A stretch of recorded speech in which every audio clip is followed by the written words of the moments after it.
Okay, there's your phone.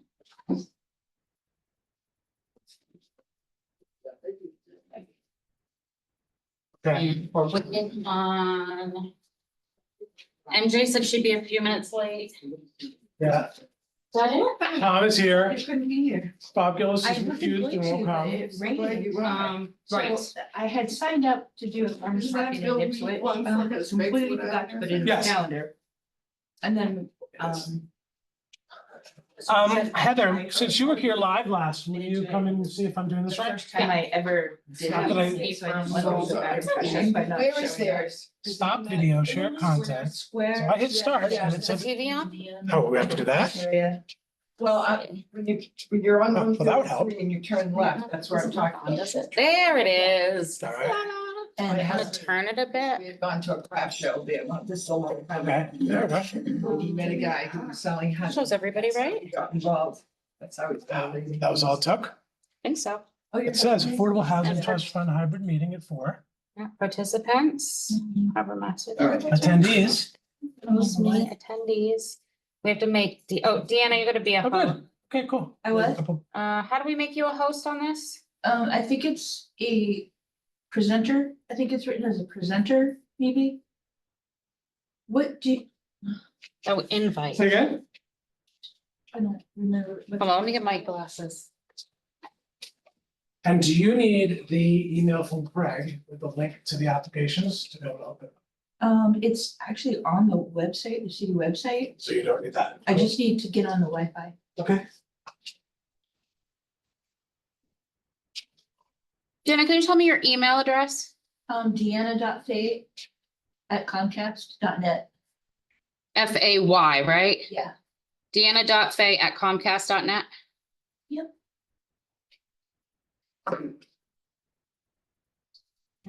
Is it LOT, do you think?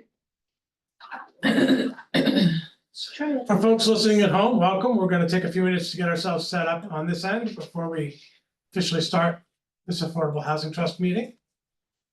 Welcome.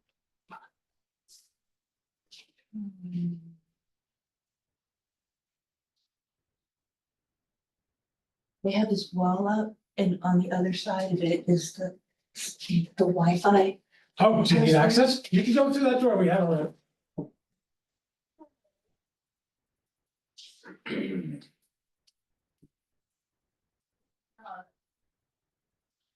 So I got right on. Is there a password or anything? It's the city of Gloucester guest. And so I believe Oh, it's the City same of in every, Gloucester. I thought it was. it's the fire COG guest. I think I'm trying to connect to the Coast Guard station. Oh, no wonder. That's top secret. Yeah. Top secret. Why isn't it showing up though? I always have an issue getting it to show Yeah. up too. So I didn't even bring my computer. I feel like I was on the last time I was here. So Deanna, I mean, Heather, can we have you take high level minutes for this meeting? I think minutes are. Yeah. Important, but I think they should be high level because. There's gonna be a lot of, I think, discussion, but it's gonna be hard to record every single thing that's said, but please, if you I'll could. do what I can, sure. Okay, cool. And the only thing I did not bring is a pad of paper. So if you can find one. Tom might have one, he's moving. Well, I'm How you afraid, doing, Tom? I'm good, I I'm might good. have one. Ruth looks like she has some. I'll make still some. What's the paper? Yeah, so I can take minutes. Of course. Perfect. I could dip them on the laptop if that's They helpful. won't cover that for you? More Wi- What's that, take? I usually we just take notes on my laptop. Oh, can you do that? Will you do that for this meeting? Okay. Heather, Mhm. so you're gonna be the scribe for scorekeeping purposes and Tom is gonna take notes. Oh, awesome. So we're good. Okay, thanks, I like Tom. that so So Awesome. you still need paper? Yeah, sure, why I not? see Maritime Sure. Gloucester guest. Oh, That's, So it's COG dash guest. I have COG dash LOT or COG dash staff. COG. Oh, here it is, guest. There you go. great for me. And then you scroll down and you, all the way to the end, because there's all the paragraphs of, I can't read. and then there it goes. Now scroll to the bottom. The bottom. at the bottom. No, but I can't see bottom. There you go, and then click on that. There you go. Yay, okay. All right, I'll like There's this. a done thing over there. Um.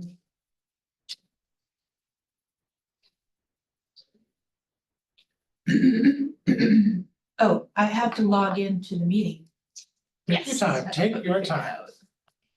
We've allocated 2 hours for today once we start, so. Yep. We have plenty of time, although I know some folks have a 6 PM hard stop, Are we all here? MJ was not coming or she was? and She's they will be just late. Just waiting for this. Ruth, But we these do have a are- quorum, I can see that, so we're gonna call the meeting to order in a moment, we should be able to Okay. begin.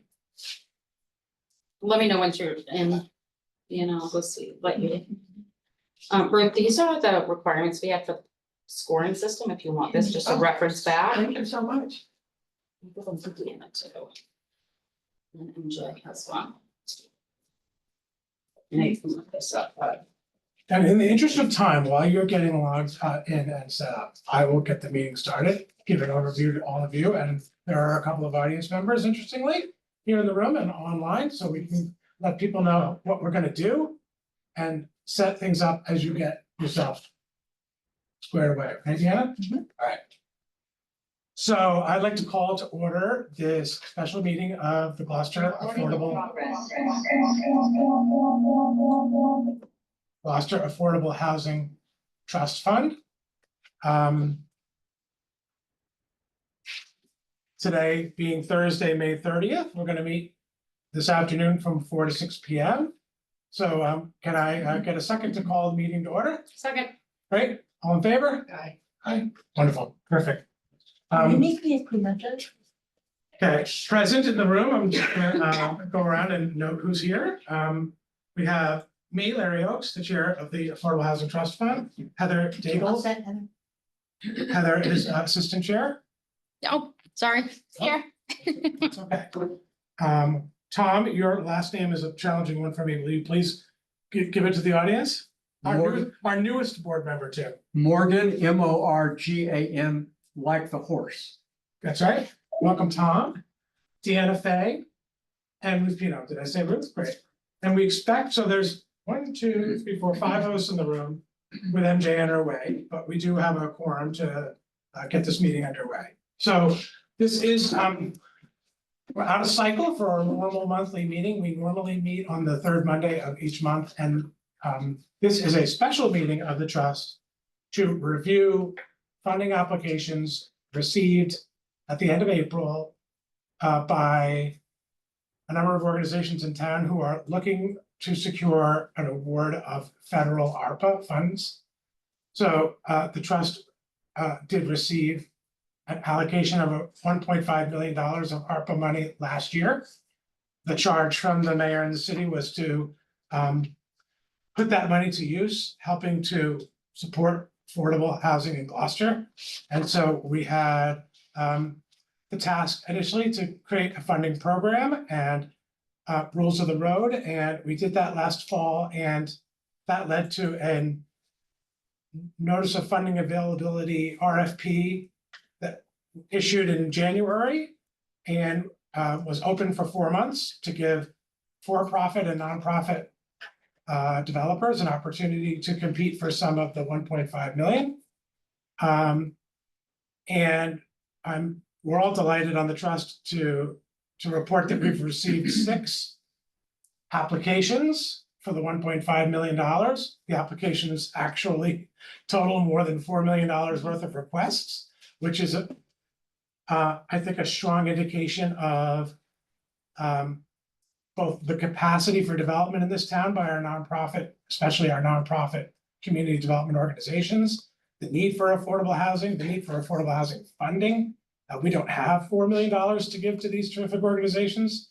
We're going to be challenged over the next month to make rational decisions about how to spread 1.5 million amongst potentially all 6 of them. So, but it's great that we have a nice mix of applications and project types. We've got projects that are going to produce affordable housing. We've got projects that are going to preserve existing affordable housing.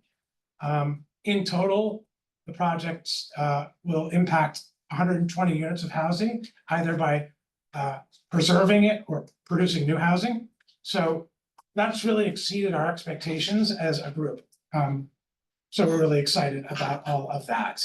So what we're gonna do today is spend the first hour working through 10 minutes at a time, each of the 6 applications as a group.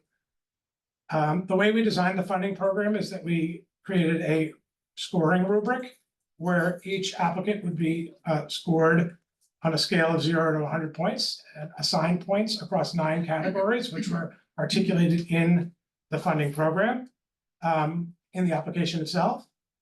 So we're gonna spend about 10 minutes. We're gonna talk about the applications. We're gonna share them on the screen. They have also been on for public viewing, the city's website for the last month. They will remain on the city's website for at least another month.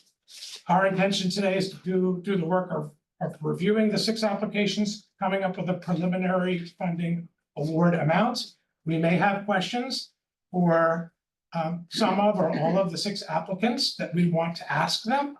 And our intention, if we do have questions, is to send those questions out to the applicants by Monday. But then we would break for several weeks and reconvene at our next regularly scheduled meeting on June 19th to finalize these award amounts, vote on them as a board, and that would be it. So we do have a couple of folks who are going to disclose past affiliations and one who's recused themselves, and in a minute I'll make time for that, and we'll note that in our minutes and for the public. So in fact, why don't we do that now, and then I'll quickly touch on the 6 applicants, who they are, what they've asked for, and then we'll start working through the applications. So we have one member of the Affordable Housing Trust who has recused himself completely from this process. That is Bob Gillis.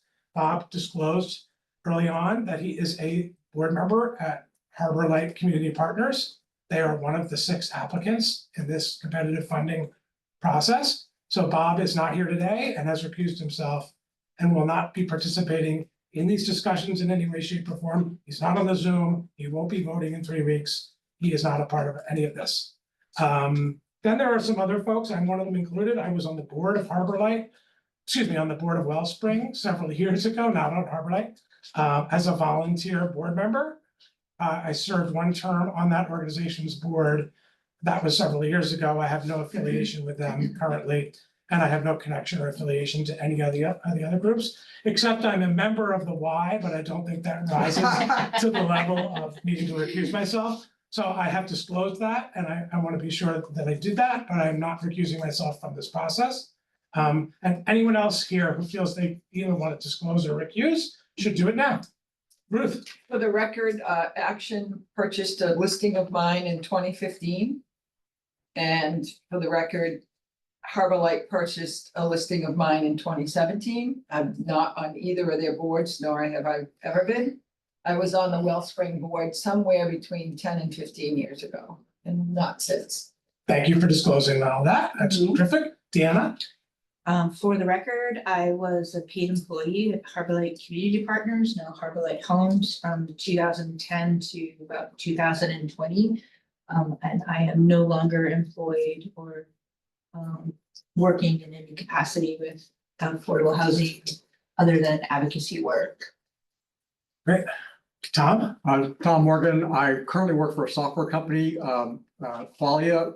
I don't know whether any of the applicants use our software. I doubt it. But we do have attorneys in Massachusetts who use our software to close real estate transactions, largely residential. Thanks, Tom. I don't think I have anything. Okay, thanks, Heather. Great. So, very quickly, as I mentioned, we received 6 applications from 4, is it 4 or 5? 6. Different organizations. Well, one submitted 5 different 5. organizations. So 6 applications from 5 separate entities, organizations, companies. I'll quickly review what they are, and then we're going to dive into the first one of them. So Action, our local safety net organization, has submitted 2 applications, one for a project on Eastern Point Boulevard and the other for a project on Friend Street. The Action Eastern Point project is seeking $415,000 of support for their project. The Action Friend Street project is requesting $750,000 for their project. A private developer named Bill Wheat has submitted a request for a new development of a mixed-use project on Maplewood Avenue. His request to the trust is for $447,000 for that project. The North Shore Y has submitted a request for a project on Middle Street. Their request is for $980,000. Wellspring House has submitted a request for a pre-development grant in connection with a project they intend to embark on Chestnut Street. And then Harbor Light Community Partners, Harbor Light Homes has submitted a request for, let's see, actually, we're gonna have to look back into the Yeah. application for the requests, because that's, my notes on the wall are not quite right. But they have a project on Main Street. And we're gonna circle back when we have the address in front of us, unless it's up there. Oh, I think it is. It's No, it's not. 262 Main Street. Great, 262 Main Street. 252 252 dash 258. Oh, 250, 56. Yeah, it's small print. Oh, yeah, 252 to 256. 252 to 256 Main Street is Harbor Lights project, and the amount of their request for funding was or is 1.480. $1.4 million and change. So we're gonna dive into each of the applications in a minute, but I'm sure as we can all see and note, you add all that up, it's more than $4 million worth of asks, or asking for $4 million, and we've got $1.5 million to award. So part of what this process is gonna result in is awards that are smaller than requests, probably across the board, if not without a doubt across the board. But what we know is that all of these developers and organizations are seeking to cobble together funding, to layer it together. But the funding that they may or may not get from this trust through this process will be but one of many sources that they kind of knit together to make their project work. So they know that, we know that, we'll do the best we can to be fair and to kind of put the money to the best use possible. So with that, Deanna, you want to open up the first application, please? And you can go in any order you want, however you have them on your menu is fine. They're gonna come up on the screen, we think, technology willing, and we're gonna just kind of work through them quickly. And Heather, you're gonna try to keep your scoring tally. Can I just ask, Yes, I think Greg Kadamatori is the only other person online here. I'm not entirely positive I'm sharing my screen with the oh, entire world. Oh, Is there anybody online that can confirm that? there were some other guests a moment ago too, so. But I don't know how we would communicate with them unless you can use the chat feature right now. Heather, let me see.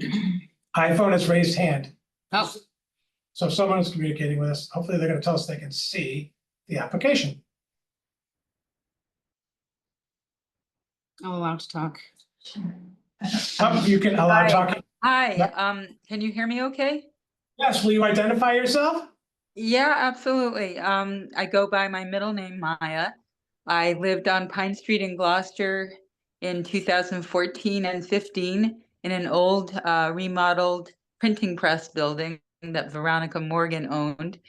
And I'm interested in moving to the Gloucester area.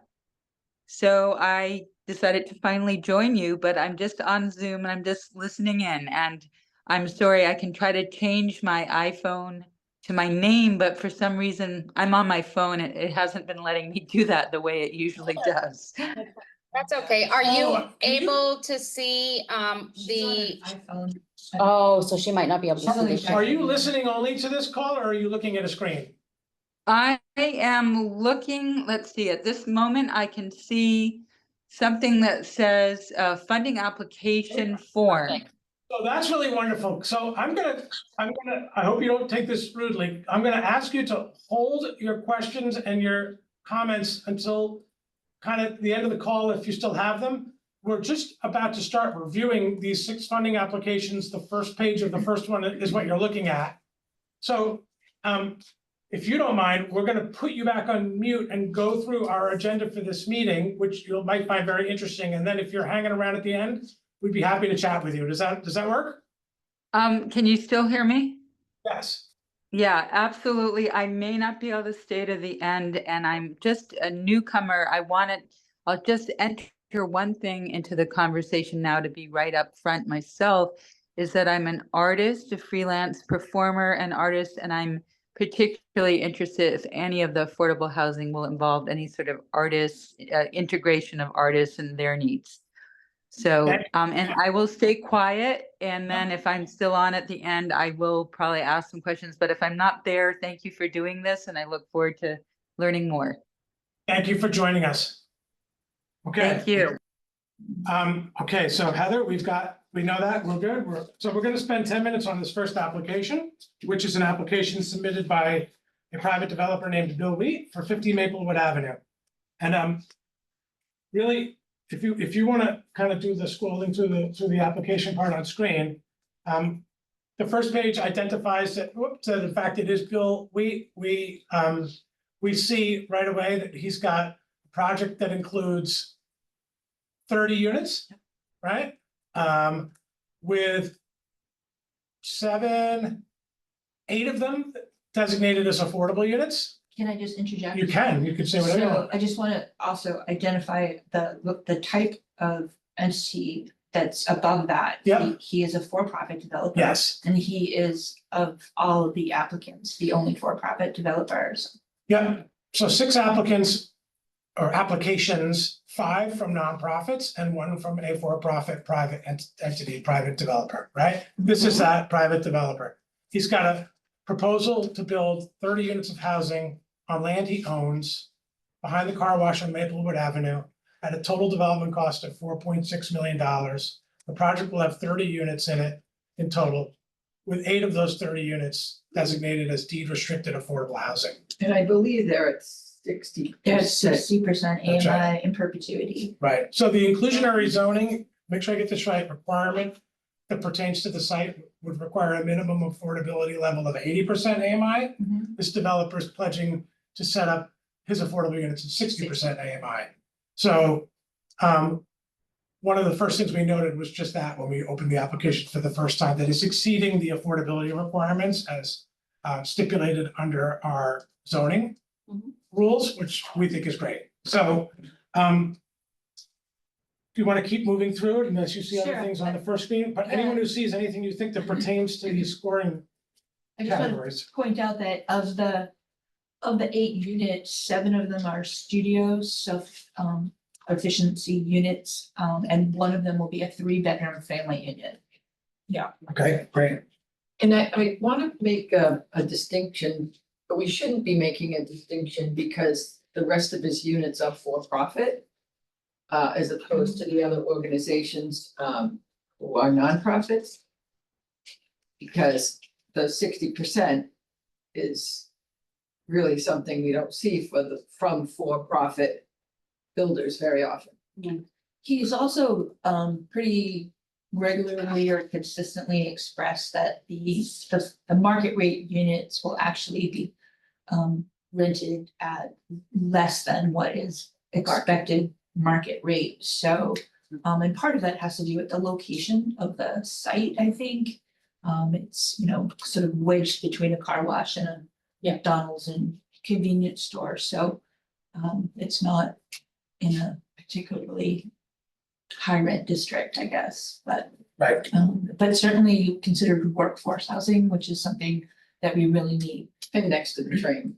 Can anybody here confirm on the 40B whether the affordability and the deed restriction has to be in perpetuity? I thought it was for a length of time. I meant to look that up and I didn't get a chance to do that. I don't question. want to say anything because I'm not 100% sure. I thought it had the ability to expire and be the duration of a period of time, but he's pledged to do this in perpetuity.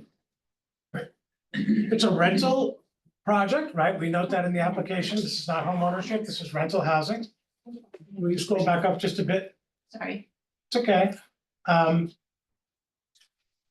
Family housing, there is one family unit, there are singles, and then there is at least one family unit in the mix. There's two family units that will be market rate, so there'll be three family units altogether, I believe. He's checked senior and elderly, but I'm not sure that he's got a designation specifically for that population. I think he's meaning to convey that seniors and the elderly would be welcome to live there, but of course, that's a fair housing issue, but I'm not sure what he means by checking that box. Well, I think the studios would be Okay. very Studios are similar very to attractive to- someone wanting to downsize. Right. But yeah, there will be three bedrooms altogether, one is affordable and two are market rate. Only one. No. Unless he's changed it There are- drastically, Yeah, there's only there, one. They're all studios except for one. yes, that's what I said, Oh, one, sorry. 3 bedroom, I'm but sorry. there are three bedrooms in total, 2 are market rate and 1 will be affordable. The rest are all studios. So of the 30 units, Yeah. 27 are studios, 3 are twos, did you say? Threes. Threes, but one of the threes is affordable to a market rate. Okay, 30 units. Is it you're altogether. confirming that from the application? he's changed. Nope. It's been the same. Okay, so.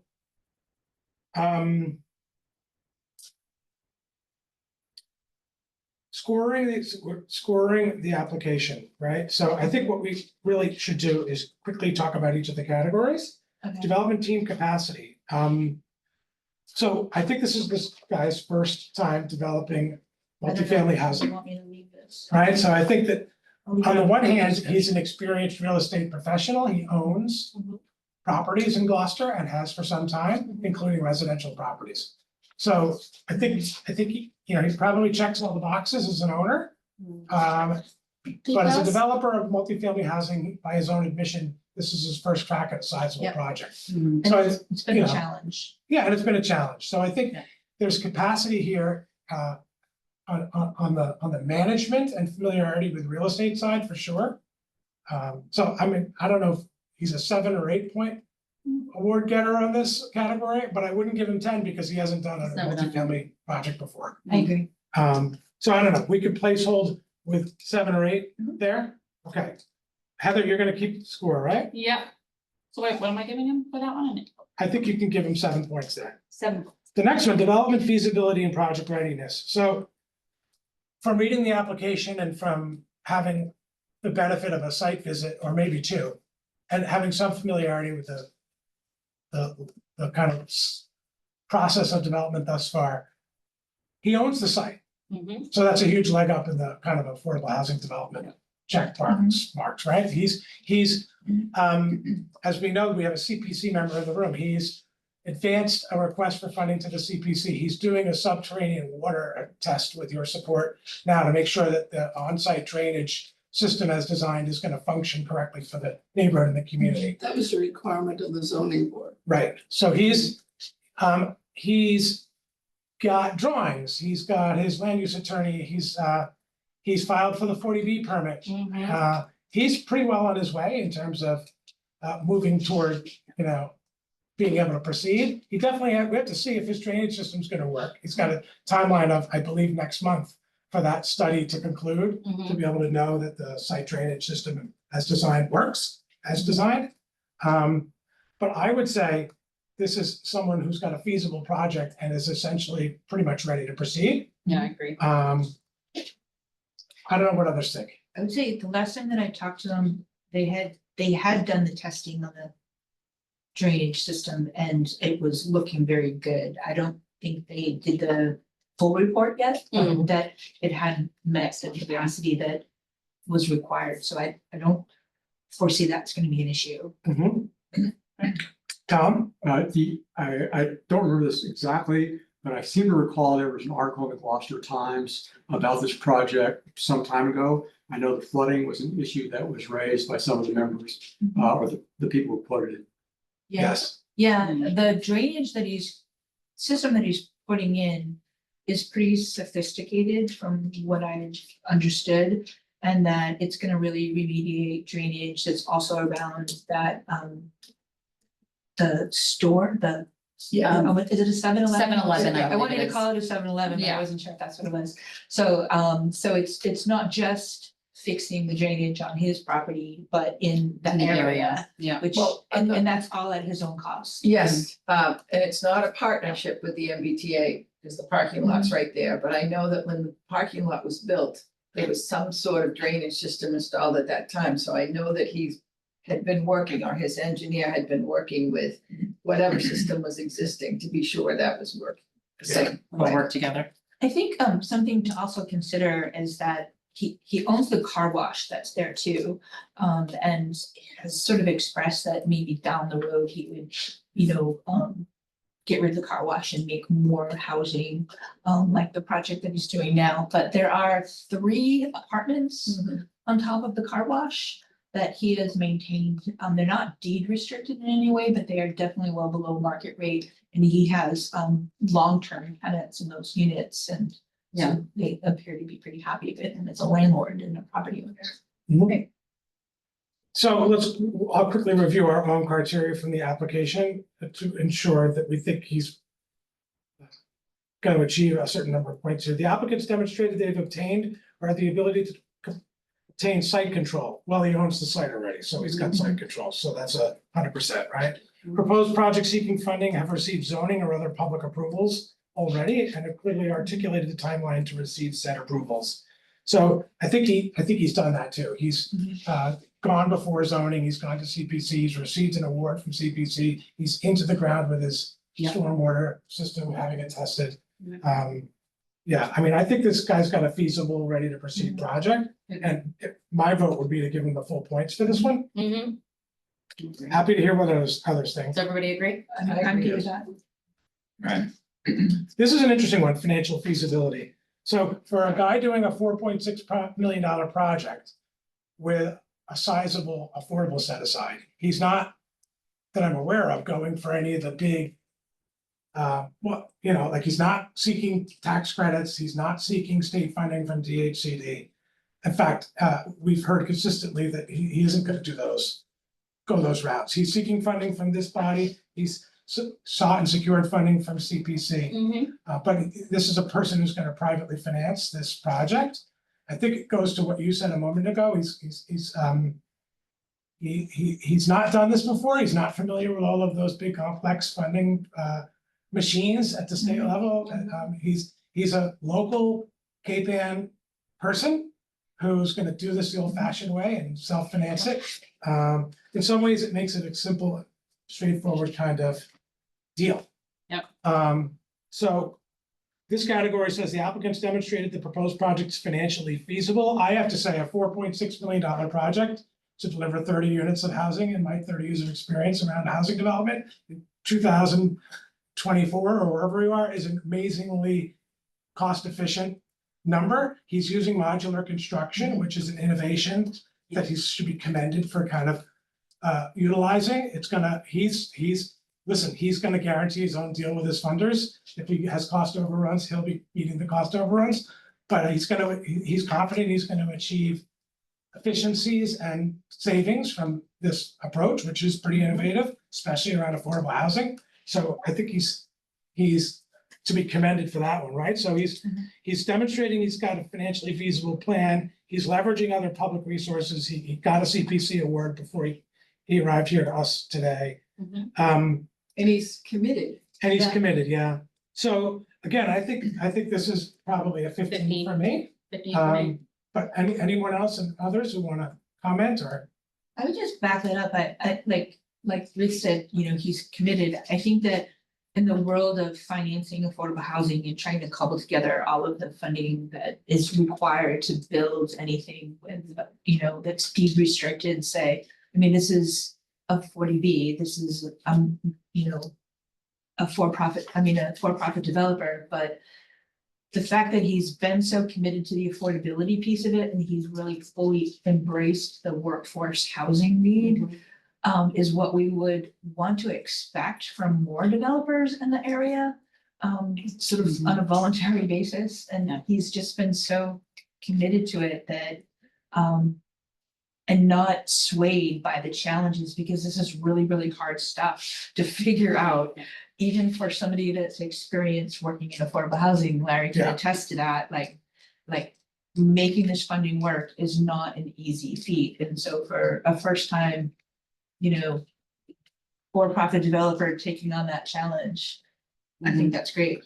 The other thing, right, I agree with all of that, is that there's some risk in going after tax credits and state resources, and they're oversubscribed, and we always see developers having to go back 2 and 3, 4 times through the one-stop process. It could take years to secure those resources from the state. The fact that this developer is foregoing He's that moving and forward without self-financing that. his deal lowers the risk to us that he's gonna be stuck in the mud 2 and 3 and 4 years out, waiting in line for state resources. No, he's gonna use Right. local bank Mhm. support Right. through a construction loan and build this project, which is, that's the private sector going And quickly. he's already invested a fair amount of money into the fees just to get the 40B permitting process. Right.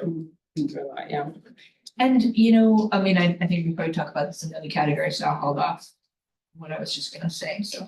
No, that's okay. So what I think we do want to see though is from the application, can we jump through to the point where he says when he's intending to start construction?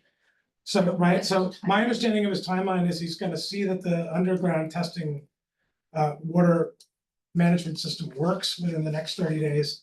Mhm. But we want to know when he intends to commence with construction, close and go forward. So that's important to see if we can pick that Before you up. find that, did we decide he was a 15 for the, Well, I think what we want to see from the Financial application is feasibility? that there's an expression of his intent to begin this project. I would assume he's intending to begin it this year. Yes, Or perhaps- September 2024, so site Yeah. development is planned to start in September 2024. So for me, this is a 15. We're talking about somebody who's self-financing the project. Intends to start it in 3 months, already owns the site, has permits, approvals in place, already has some funding in place. To me, he's ready to go. He's expecting it to be completed in March of 2025. Okay? So I would vote for 10 points. I hear anyone else? oh, 10, okay. Anyone Did else? you do the? You know what? These have a max points are financial- different than the max points on. No, I thought we gave 15. We're on to project I think timeline, that's right? what. We're, I think the financial feasibility, we did 15. Yes. So 10 for the Okay, so- project timeline. I'm sorry, I jumped ahead. So project timeline really is about determining if a project's ready to proceed, right? And is the timeline realistic? And Based on is it all good to his, go? all the work he's already done, I Yeah. think it's realistic. Yeah, I do too. And what I think I like, Hi there. MJ, welcome. MJ Whalen has joined us as a sixth member of the trust. Welcome, MJ. Hi. How you doing? So I would vote for 10 points on timeline for all those reasons, that he is Okay, intending to begin construction this year. He owns the Mhm. site, he's secured approvals application and are we on? permits and Maplewood Avenue, Bill Wheat. This process is. Bill Wheat is the developer's name. Oh, we're on that one. We just started, we're. Yeah. this This is our first one. This is the first one, MJ, so you're doing And okay? this is a really helpful process, and I think that all of us may end up at some point changing the numbers Yeah, when you start looking at all 6. maybe, right? I'm so, I mean, as you all know, I have no brains today. I have 26 hours into 8 weeks, 8 You have days one of with my those, grandchildren. What is our process here? Yeah. Let me give you the quick, bring you up to speed spiel. You're gonna get a scoring rubric right now, handed to you by Heather. Thank you. This is from our project application. Okay, Those are the 9 categories that we are gonna assign points yeah, to each of the 6 applicants. To try to get them as close to 100 points as they Yeah. can get, depending on how they score. right. We're working through the first of the 6 applications, and we're down to the 1, 2, 3, 4th category. This is taking longer than we thought, so this might eat up the whole 2 hours to get these things scored, but that's okay. And what are, So we're talking about each of the descriptions of the criteria, right? and we're applying that to the application itself and deciding as a group whether the applicant's gonna get 1 point, 2 points, 10 points, whatever. Okay, And and so how, then Heather is scribing the points, so you don't have to how do far that. down are you? So we've done the first 4 and we're at project timeline on this project. We're at Right. project timeline? Yes, Okay. Okay, so we've worked through the first four. You're welcome. And So apologies. that's okay. So we were just saying, I was just recommending that this applicant should receive 10 points under project timeline because we've verified in his application and know that he already owns this parcel, that he has a plan to start construction in September, that he's already received zoning approvals and preliminary funding award from the CPC, that he's already into the ground and has a wastewater management system that's built and being tested, that he'll know whether or not it's functional and adequate by the end of next month. That's what I'm really concerned Yeah. about. I think actually his whole application could be considered premature because he hasn't crossed that bridge.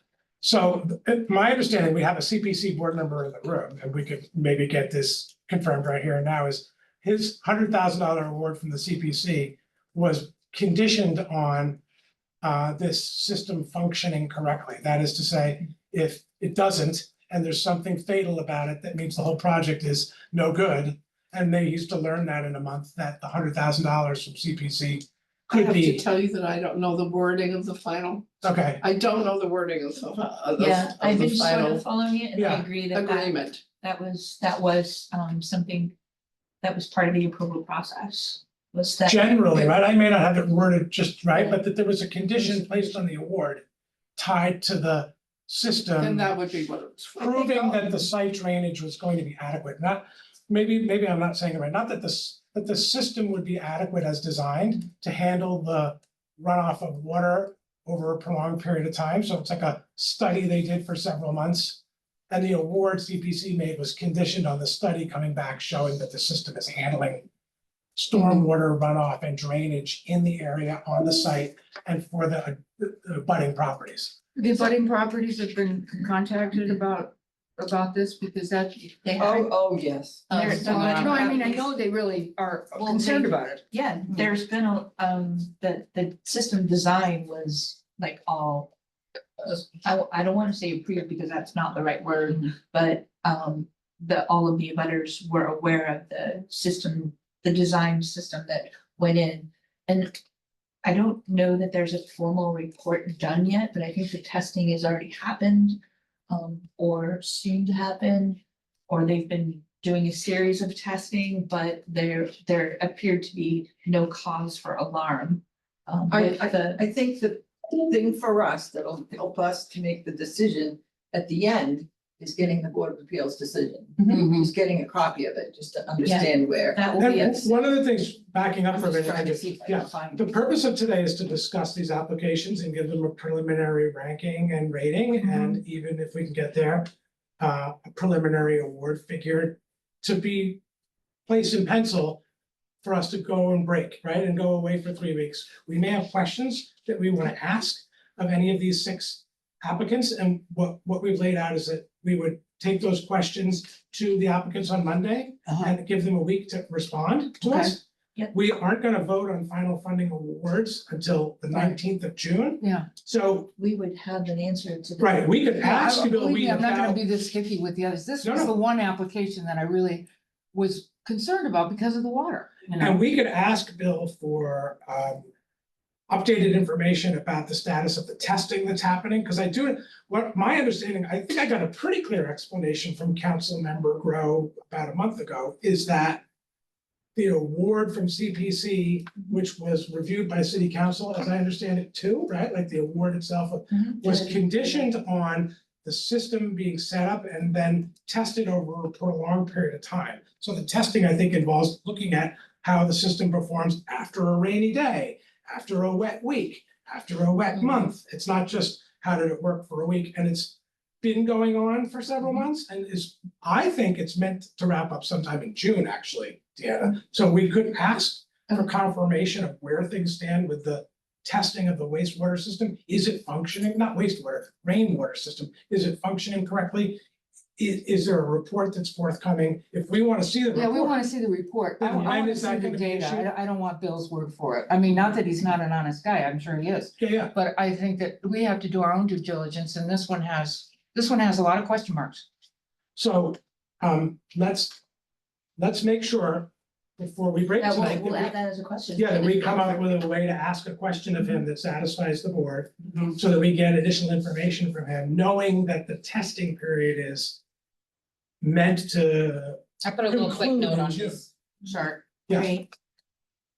So how did you score them for feasibility and project readiness? That really should be a 0. I'm sorry? Because we don't know yet. Feasibility, right? Financial feasibility? Or? No, development feasibility. We Well, gave him a 20. I We gave mean, him a he's- 20. A Yeah. 0. he's actually installed the state-of-the-art system. I don't think But we he don't would, know if it works. I don't, I would, I mean, it's just me, but I think like installing a system that has the potential of not working is probably not, then that would totally not be feasible, but I feel like The system's in place. he's known the need to do this all along and, Yeah, I mean, I feel confident it's gonna work, but. And we could always conditionally Mhm. award Just him the like the money, CPC did. just like the CPC, yeah. Mhm. I mean, that's the only. We're person not that has it. making the award right now, we're only. Yeah, I just know, I scoring, know. but- Yeah, okay, I well, would have MJ, voted differently, but just MJ, I because think- it's not feasible until. but we know. MJ, if the report, for example, were to come back to indicate that the system needed modifications to handle the water, that it did 90% of what it was meant to, but not 100% of what it was meant to. That doesn't speak to the feasibility of the project, just means that this wastewater or the stormwater runoff system that needs modification or enhancements, right? So it doesn't mean that he doesn't get any points at all for project feasibility or readiness if the stormwater system, it's designed by, right, like a professional environmental engineering firm to handle the runoff. Oh, no, I get it. It's On just the- different on the minds side. would approach this differently. I mean, I appreciate the optimism and we, as members of the trust, have to be optimistic. That's part of our job. That's our, that's our motivation too. But, you know, the way I look at it is if until it's shown to be, you know, working. I mean, because houses they're underwater and heavy rains, we're into climate change era. And, you know, groundwater is gonna move up as seawater moves up and, you know, it's a bar. This is where I think it's good to have a companion organization and someone actually in the room is, I think that one possibility here is that we should consider mimicking what they've done with their award. So if the city and Suzanne Egan have already gone through the brain damage and heavy lifting of negotiating conditions such that the money would come back, if there's a report that's not to our satisfaction, that we should just mimic what the CPC and the city have done with the first award.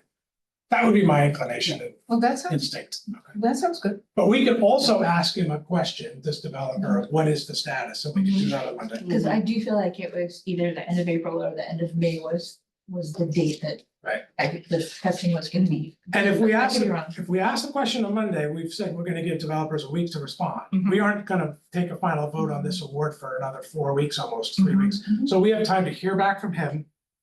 And we can talk to Suzanne Egan next week and prepare her Mhm. to help us work on crafting some sort of.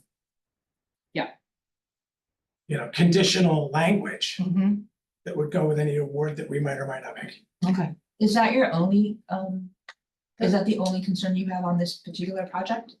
It's the big one. I mean, I don't care for it aesthetically, but that's not part of our criteria, really. Nobody does. It's ugly. It's ugly as, It's I mean, it's a ugly. dog's breath. It's sorry. ugly, but you know, Okay, so. This meeting is being recorded. Let's stay on track. So, we were going, so I think,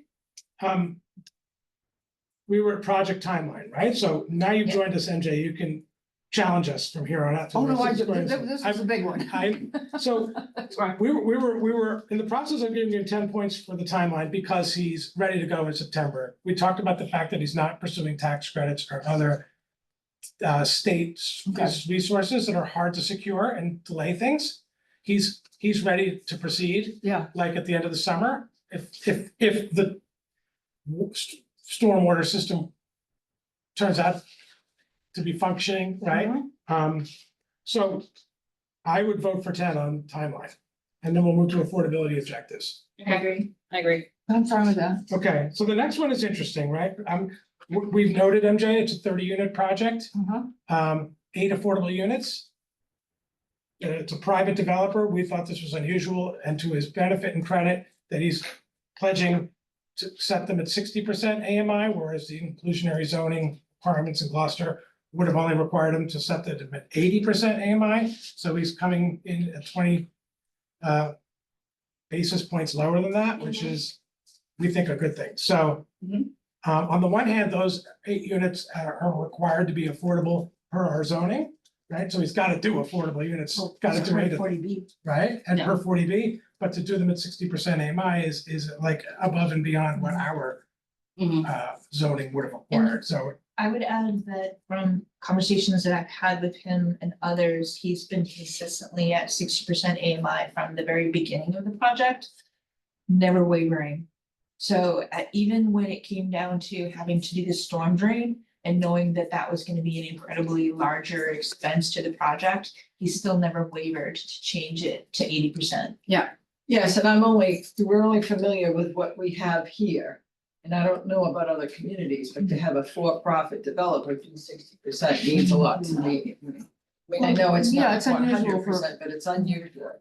On the other hand, he's making up the difference here because he's asking for nearly $56,000 per unit. It's a lot. well, one of the things we talked about. It's a real. Yeah, one of the things we talked about before you got here, we wrote down all of the requests, and then we noted what the maximum amount that the project could even conceivably receive through our guidelines. They've all asked for more than they're entitled to, and they're all going to get less than they've asked Even for. Wellspring? Except for Wellspring. Wellspring was the only. They asked, interestingly, Wellspring asked for less than they were Right. entitled to. Yeah. They've asked for a pre-development loan, and we established a maximum of 75,000, and they asked for 51. Right. It's for a feasibility study, though. It's not for, you know, Right, any sort of actual Oh, construction. yeah, thank or, you for the Yeah. reminder, You yes. know, Yeah. Mhm. so here, Bill asked for 447 and is only entitled to a max of 320. That's if he got the full amount in our funding application for those 8 units. And I think even though all the Yeah. applicants are at 60%. And some some are 30, 30. I think the difference is. There's a big difference to a developer between 60 and 80 for construction costs. Mhm. But they're So- gonna- I would add too that this is, these are new units, right? Almost all the projects aside from Harbor Light, that's the only other project that brings new units to Gloucester. So these are new units. One of them is a 3-bedroom, which is well needed Right. to a family somewhere. Yeah. So, Well, and he's got a couple, 1 or 2 bedrooms too? no, Or they're no, all not him. studios. Okay.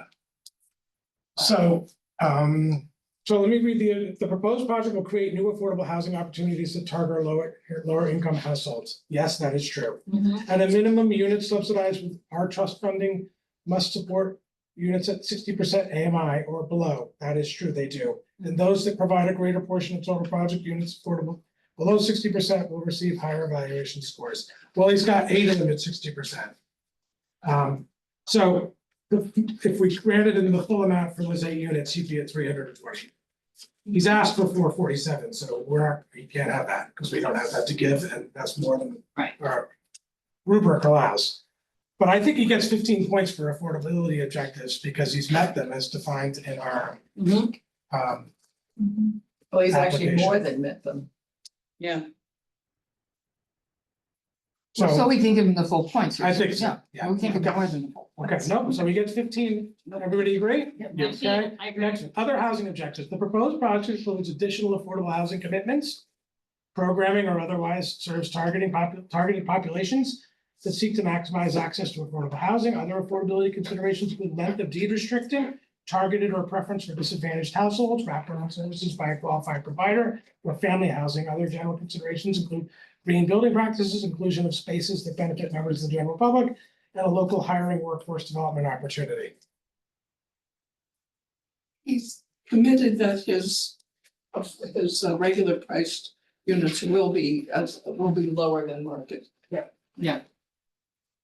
And then- Right, which clearly is a benefit to the community. I mean, there's no doubt about that. Yeah. Are there other comments that people have picked up on from reading the application that they think would trigger points in this category? I think he's also pledged to use, to buy from local.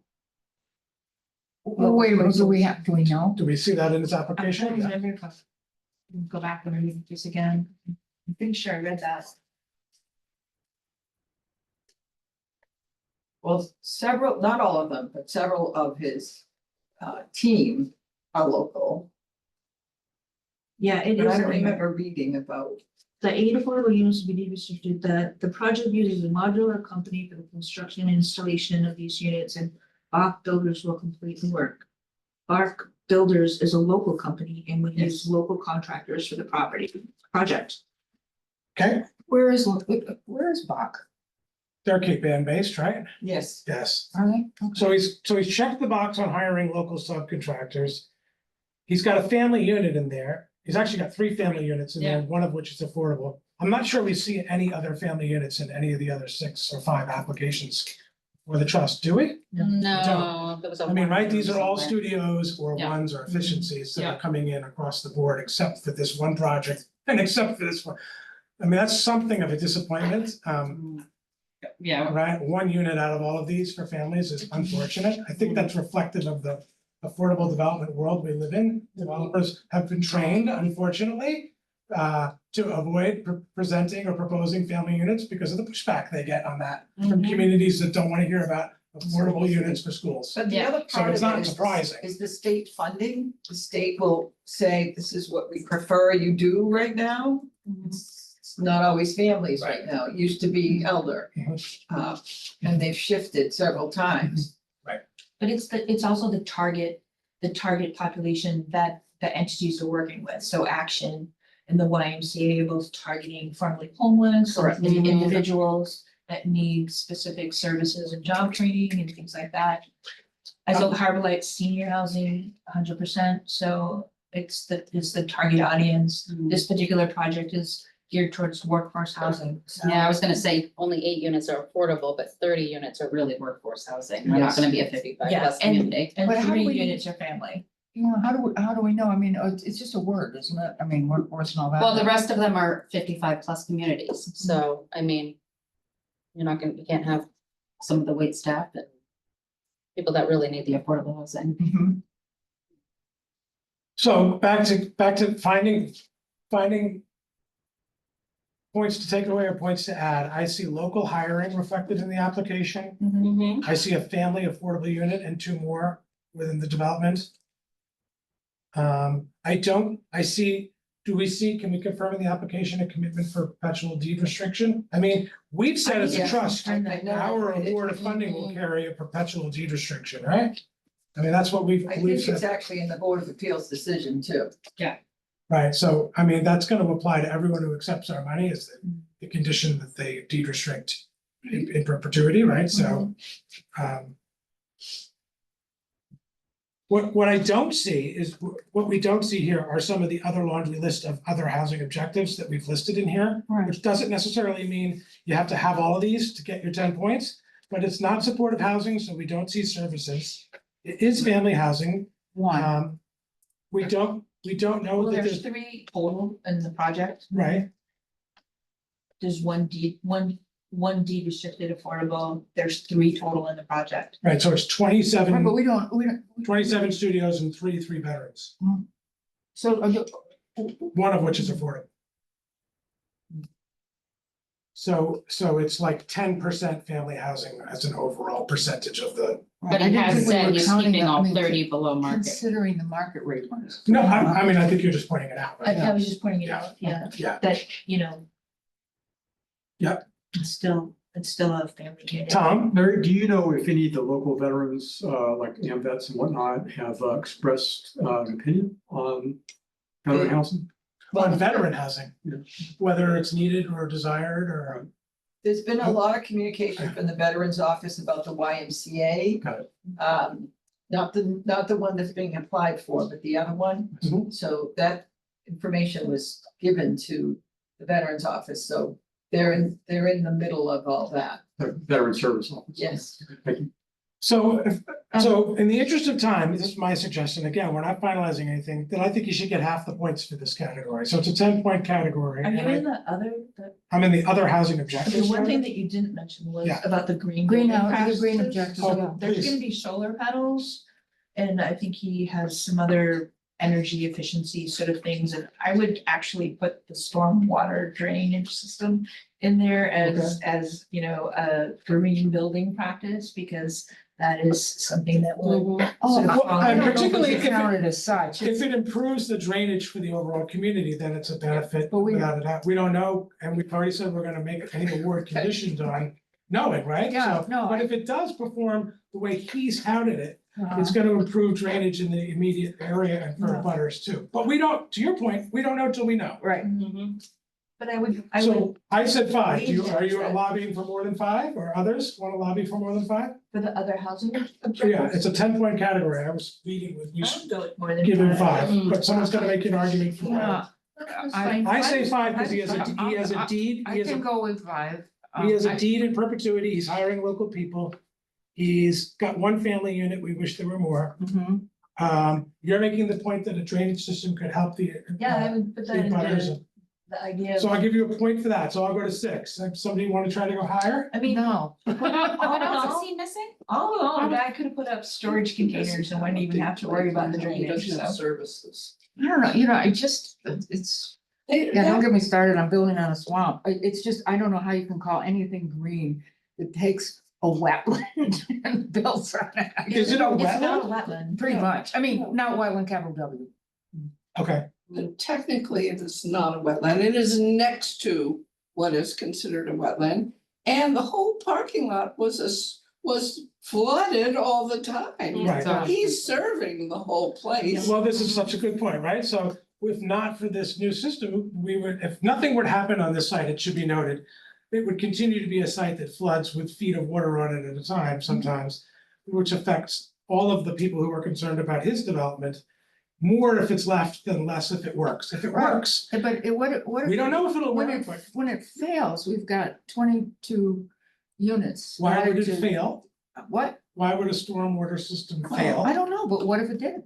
You know, in other words, we're saying that it's ameliorating a problem, but it's also adding 22, you know, living units to that area, so that doesn't ameliorate the problem. It could add to it if the system. Well, we don't know fails. that, right? So what, Exactly, we don't know any of it, right, but what, so I think so the, no points. the suggestion to, well. I mean, no so- points for green, So Next all to our of that, system. all of that is very true, yeah. but the fact that there are systems going to be put in place that are going to resolve a whole lot of problems there that have existed for decades.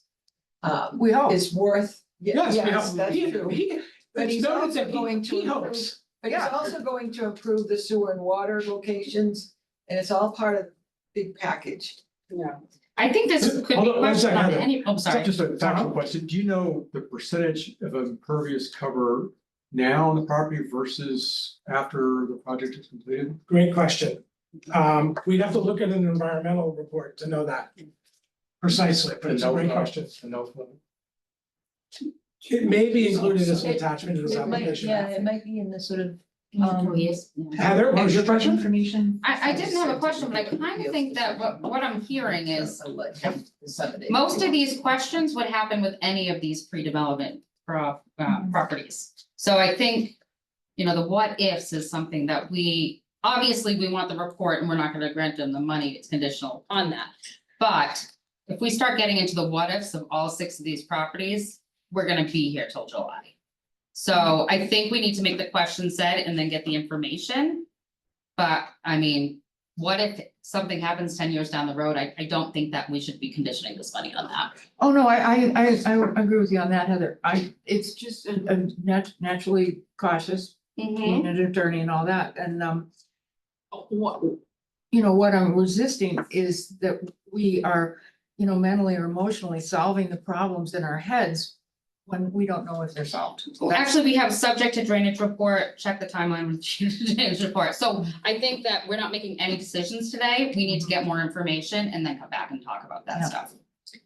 And one thing I would just suggest as part of this is seeing if it relates at all to the new secondary treatment plant that the city is required to complete to comply with clean water.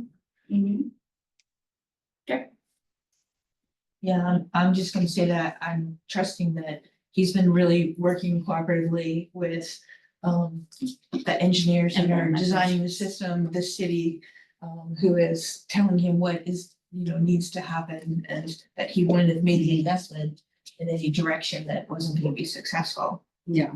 And I would say, right, so I think for his project to be successful, he has to have a stormwater mitigation plan and system that functions not only for his site and his building, And but like, we insurance. can't, it's insurance, Yeah. and it certainly can't make an existing condition worse, to MJ's point, like, right, that we wouldn't wanna support a project that made an existing condition worse. So I do think the approach that's already been taken with the CPC in the city to condition any award on seeing that the system is gonna do what it's designed to, makes a lot of sense. I mean, from the, yeah, I'm not sure this is in the criteria, but this secondary treatment plant is really expensive. It's like over $100 million. Yes, So to the extent that there are more fees coming in, that could be helpful, particularly if the drainage system diverts from the stormwater, so it doesn't go into the combined sewer outlet, which increases the cost of treatment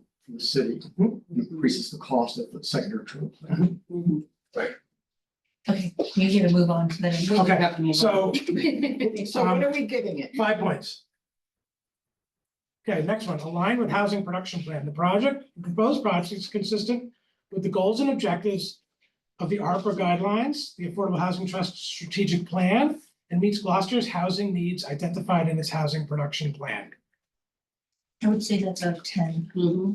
Yeah, I don't think, It's 10. I clearly think that's obviously true, Easy right? I 10, mean, yeah. we've got a housing production plan that as of 6 years ago said we needed close to 500 units of new housing, including affordable housing, and this project provides. both Can I of them. interrupt these proceedings? So, There's yeah, a verdict. Manhattan. there was? 34 counts, guilty on all. Wow. Oh, Wait, on who? Listen, stop, guys. You're kidding. Stop. Where Don't do else? that. Yeah, don't do that. Yeah, Sorry. public meeting. I apologize. That's what I just, I didn't hear. Yeah. Yeah, no expressions of political, Yes. anything, please. Wow. Wow, thanks for telling us that, MJ. That's a big part of it. But Okay. Housing innovation. If they can do it that quickly. Yeah. So does anybody We can do it. disagree? We're giving him 10 points and moving on, because. 10 points and Okay, moving on. 5. Let's do Housing it. innovation, the Moving on. proposed project promotes diverse housing types, unique funding models, ownership opportunities. So again, I'm gonna go right away to 5 points. I'll tell you why. Modular construction of affordable housing in Gloucester gives this guy 5 points. Yep, Anybody disagree? 100%. Lastly, community engagement. The applicants conducted community engagement or a plan for community engagement activities that reflect the scale and complexity of the proposed project. The applicants also demonstrated project support from Gloucester organizations and residents as appropriate.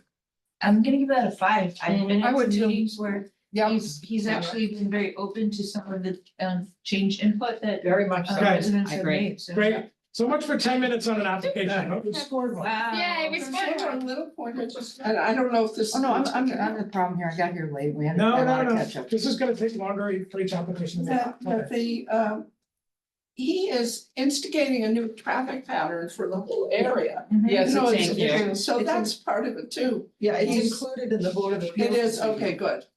Which I Yeah, sent you. That's a really good point, because I had I forgotten sent it about to you. that. No, Okay. that's. Board of Appeals. You got a that's 92. Okay, thank you. It's not Okay. small. All right, next. Ta-da. Ta-da, okay, let's go, move right to the next one. I wanna hear about these others. Who's next?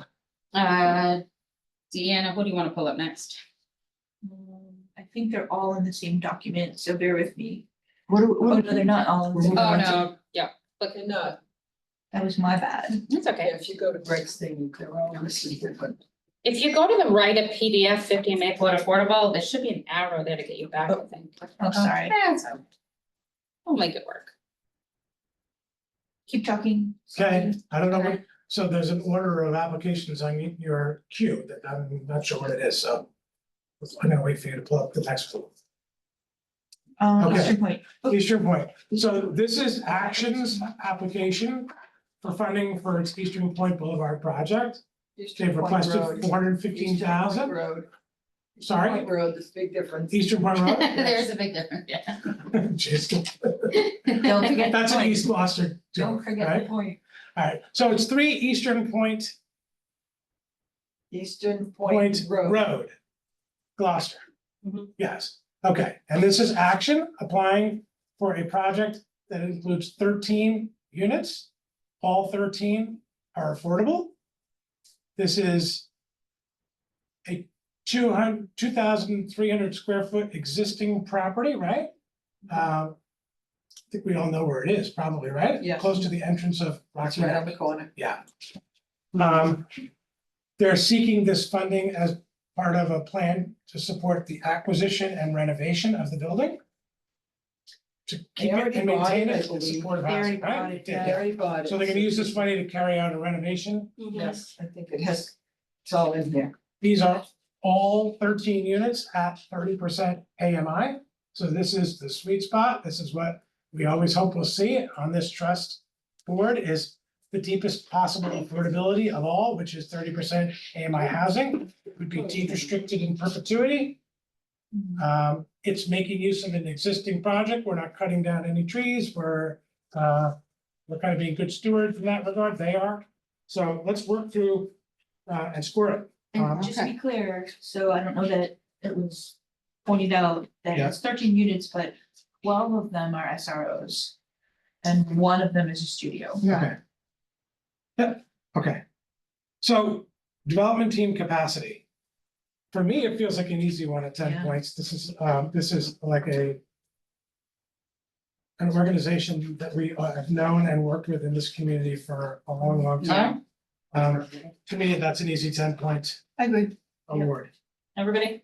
Okay. Good. The next one, Ruth, can you verify that? They already own the site, they've already acquired it, is that right? Mhm. So the total amount of funding they're seeking here is 415. What's the total development cost of this project? Do they have other sources that they've, It's Secured or- Years. 495. 495. that's the total development cost of the whole project, the whole deal? Rehab, That's what they gave Wow. us. yeah, 495, and they have it all, Oh, they're applying to you too? Current, it's all current. They are current. current, they're in the queue now. It's not in here. Is that page? Yep. No, page, it's not in this So document. let me read our criteria. The applicants demonstrated that they've obtained or have the ability to obtain site control. Yes, within 6 months.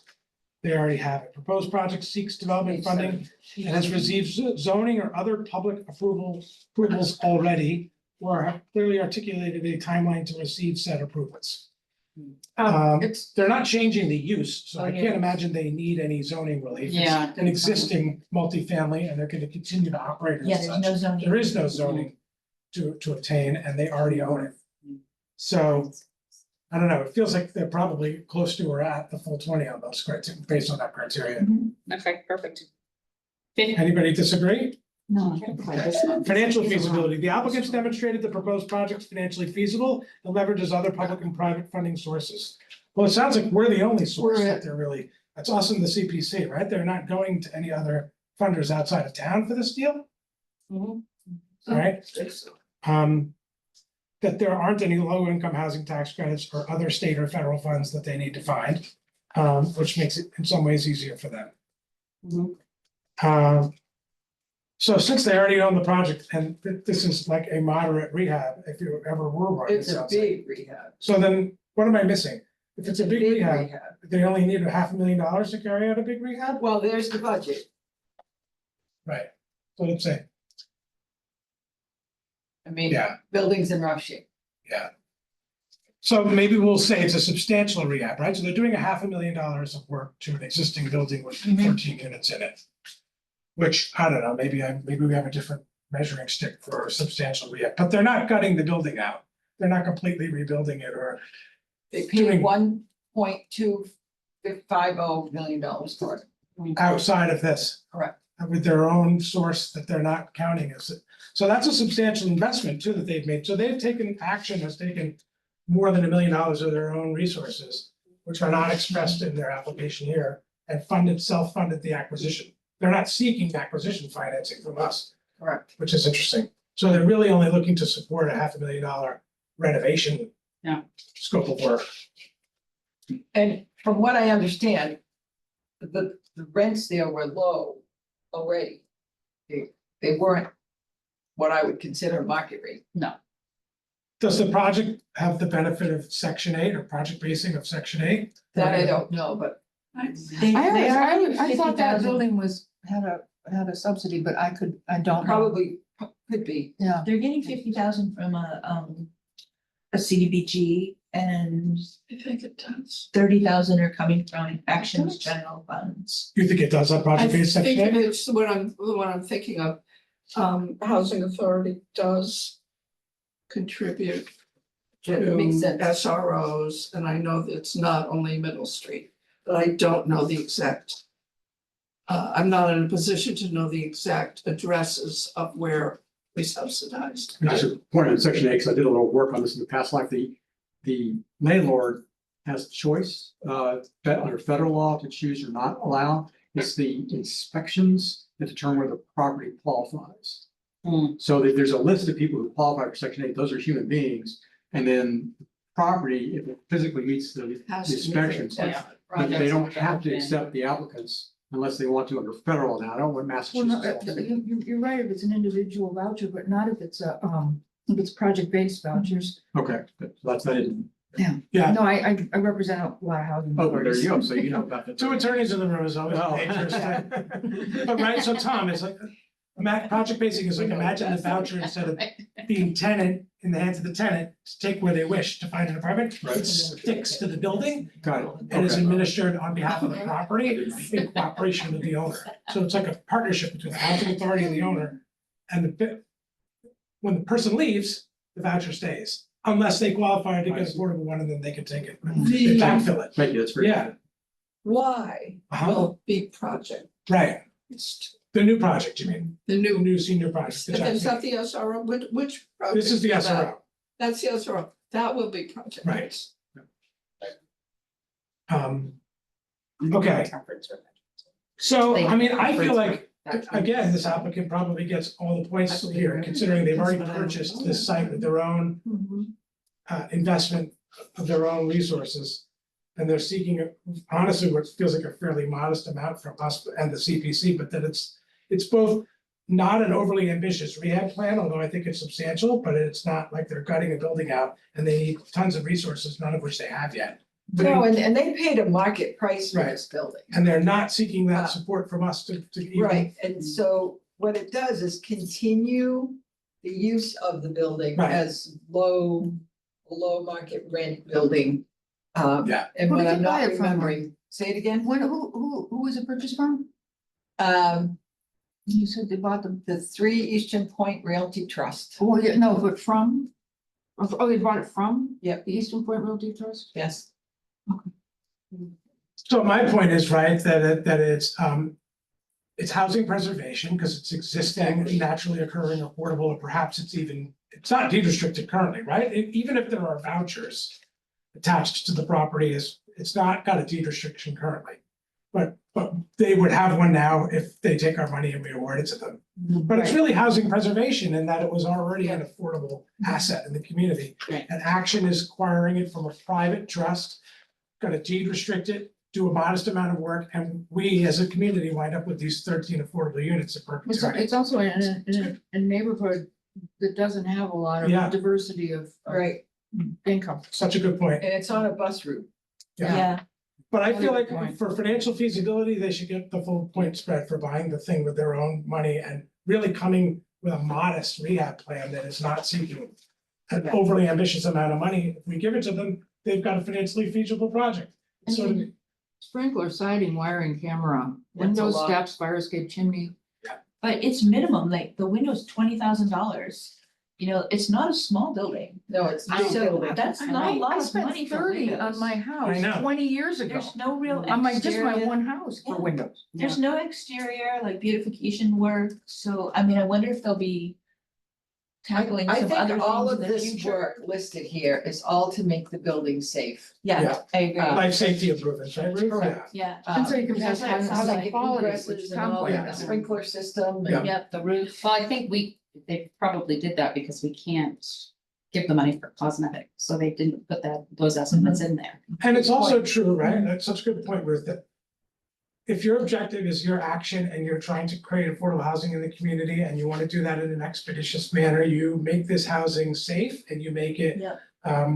affordable, and you don't chase resources and take forever to do it. So you attend to the stuff that provides clean, safe, decent housing that meets housing quality standards, but gets you there quickly. And Yes. to me, And that's their what I think I see. timeline, It's their financially timeline efficient. is March 31st of 2025 to be done. Right, Oh, wow. Yeah. So that's pretty quick. that is Yeah. right. So I think So I 15. can see all giving across the them board? for timeline and feasibility their Yep, full points, I because agree. this is a small, unambitious project, life safety work. We're funding it basically with this money, and it'll be done in March. Great, everybody agree? 15 And I think the next We're on- category is a we're- full point we're on- score, easy too. financial. This is a project with 100%, 30% AMI units, which exceeds everything we articulate in the affordability objective category. So it's easy to give them 15 there too. Okay, Other housing objectives, guess what? I can see they're gonna get some points here too, because is this supportive housing though? That's my question. I'm looking. So if it's 30% AMI yes, housing, disabled special services. so they evidence that there's services that they have somehow Where do- where do leverage you- for the people where do- who live there? We're on to other housing objectives, and I know, because we intended this purposely, we wanted to try to encourage people who read this to evidence they were doing something with supportive services, if they were housing very low income people in particular, are there wraparound services? Through this project. Well, it's action, they Yeah. must, Yeah, no, it says through this project. yeah, Aims to offer stable housing as well as a comprehensive support system to its residents. Providing, essential supportive services, accompanying mental health, support, budgeting assistance, access to benefits and more. Everything. Yep. yeah, and this is action, right? We know Yeah. what their bread and butter is to prepare the system to do that well. Mhm. So to me, it's a deed restricted in perpetuity, we secured it, it's affordable forever, and it's supportive housing. To me, it's a 10. Yep, that could easily have gone, that building could have easily gone in Yeah. another direction. Oh, yeah. Right. Easily. So when this is said and done, we've created supportive housing forever, that's deed restricted, it's great. Great. I think the next one's a 10, alignment with the production plan for the city. Oh, wait, I'm behind. The proposed project is consistent with the goals and objectives of ARPA and the trust's own strategic plan. And our housing needs as identified in our housing production plan. While we're creating 30% AMI deed restricted units, that's clearly in alignment with all of those plans, right? On this one. So I feel like that one is a 10. This could be our high scorer. Yeah, Does this is anyone gonna be our. disagree? No. Okay, next one, housing innovation. Is there anything here we see that's promoting diverse housing types? Well, it's rooming house, SRO housing, It right? is, and it's not, it's in, as MJ said, it's just in a location where you don't find that, so. If if we were using HUD speak, they'd say it's in a neighborhood of choice. Because who wouldn't choose to live on Eastern Point Boulevard, right? It's such a good point. There are probably no other deed restricted 30% AMI housing. There Anywhere is. near that, is there? Yeah, there's the one, that little one that was a TBC, was it? TCB? Remember TCB? Oh, yes, yes, yes. Yeah. It's not anymore. The Yeah. Sibley's own some property on On Rocky Rocky Neck that is deed restricted. That's right, yeah. Okay, so there's a little bit of that deed restricted affordable 12 housing Rocky over Neck, there. yeah. But this is definitely an affluent zip code, affluent neighborhood. And we want to integrate affordable housing into the larger community and have people have a choice to live in communities Well, the- alongside of the other- wealthy folk. This is The other this way is to that. look about is jobs nearby. Mhm. On Rocky Neck, maybe not year round, but at least, Oh, Yeah, no, in I'm East talking about Gloucester, restaurant. there's a lot of service there's a jobs. lot of going on over in that neck of the woods. I And there's You an can active walk fish to. freezer fish plant a quarter mile down the street, Yeah, right? I see the guys that live there, cause I live right around the corner and they're always coming and going from work. oh, so You know, good. they're Yeah, Yeah. they're so nice. And we should give credit to ourselves. There's at least 3 people at this table who live within a half mile of this particular SRO and supportive housing project, who would all welcome it. Yep. 1, 2, 3. You don't live far. I'm not sure where you live, Ruth or Tom, but so it's also true that, right? This board really is gonna live this one. Yeah. If we vote for it, live it and have Walk be our along. neighbors. Yeah, I was actually thrilled when I learned that it was just around the corner from my I house. was gonna say, it's literally in your backyard. Yeah, it is. Okay. I, So- I live on 20 Eastern Avenue, which is near Friend Street. Oh, it is, oh, yeah. That's right. Oh, that's great. So I think it should get 5 points for this category too, frankly. great. And then community engagement. I don't- Someone else want to lobby for this one? I I don't mean, know that there was anything in particular about this project, but I would say that action in general, Action in general. you know, is a huge. A huge. Member of the community in the sense that they bring awareness and Mhm. projects and services needed for. A good many residents of Gloucester, so Yeah, I think that community engagement is just a natural part of who they are. And doesn't have to be specific to the project. yeah, and I would say, I think that's all true, and I would add that in this case, there is not a change of use within the zoning requirements for the site. It's not as though it's an existing fully occupied building. They did a private transaction and sale.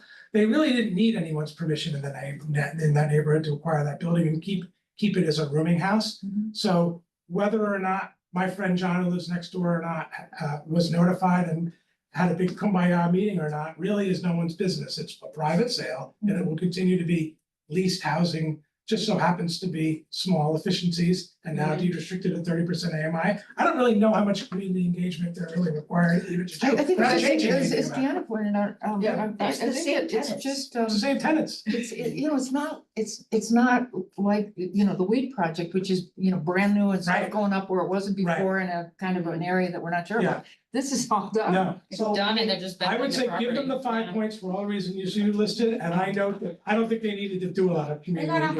engagement on this, yeah. So they've scored 100 points on this? Yeah, you're giving them full points on everything, Okay, so application number 3. right? I mean, I think the idea between the behind the point getting part of this thing is, if we saw somebody coming in out of below 50 or 60 points, they might not have qualified at all for Yeah. this funding, right?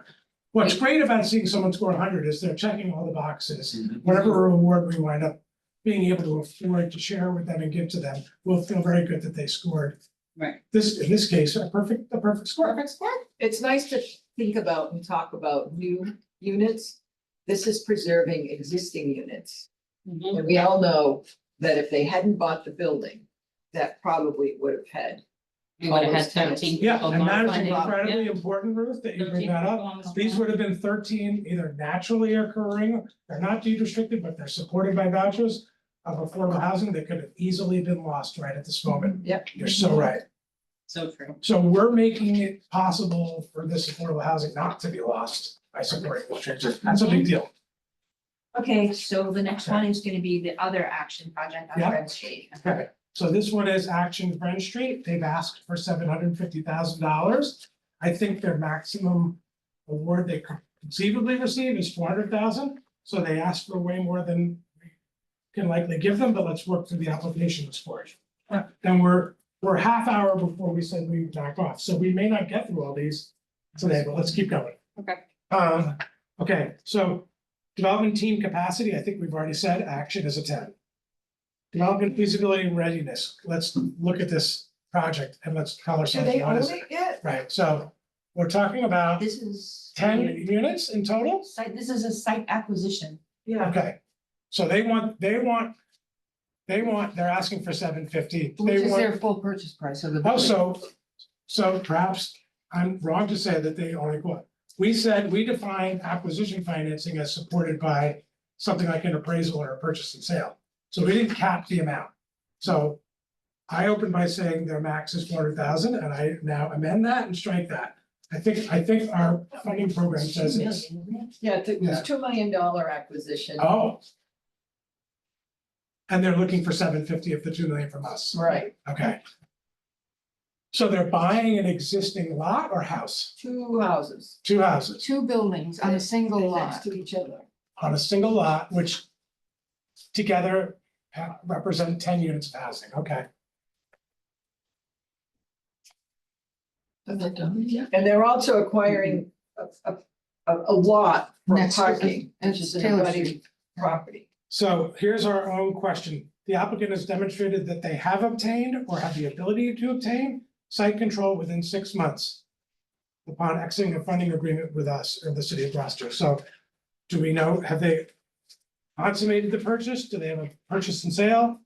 Oh, no, I think we have to give them the money before they can buy it. It's So acquisition fund. Yes. do they have a purchase and sale? We don't know Anything that, support but that? my guess is I wouldn't have applied without one.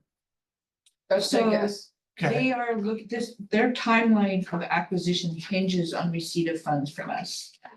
okay, They envision scheduling a closing date around July 19, 2024, pending the availability of the funds. Currently, they are engaged in ongoing discussions with the property owner while simultaneously assembling necessary funds to facilitate the acquisition. And they have other funds coming from the city of Gloucester's section 108 funds, 850,000, and action cash reserves of 400,000. Which, and then 750 from us to bring them to 2 million. I would like to know if the section 108 funds have been committed. Heather, are you being the person to describe questions for the Questions, applicants? yep. Is And that- I would like to know, is do they have a committed? purchase and sale contract or not? Yeah, I have that and I have closing is subject to receiving funds, just so we remember that, but do we have a PNS? Mm-hmm. And, Or any other Sorry, form City of of site Gloucester control, like if they Section don't 108 own the funds. site, we can't give them money Are if they they don't have committed? site control. Cause what if we give them the money and it's someone City of else buys it Gloucester. anytime? Section How do 108. we score this? You know, this is one of the problems with our scoring system, Committed? is that Yes. 20 whole points goes to, that's all they want from us, is I to know. buy the property. I know, And they can't buy it without us, and so they get 0 points, I guess, because, Basically. but that, so. they got 100 on their first application, perfect students every time. Yeah, well, you know, that when we gave that 5 to action because of their, basically their, you know, their role in the community and their history and all that, but they didn't really, I mean, it didn't apply. Yeah. That last 5 points didn't really apply to that project. Yeah. This 20 points is, you know. Well, what's really tough is, first of all, wouldn't it be nice if we had $4 million? But what's really hard is to allocate something that's not already done. Yeah, and I Oh, would, that I would is- agree, and I would build on that, like in my experience as a developer, I remember the first person I worked for 15 years who was quite good at development.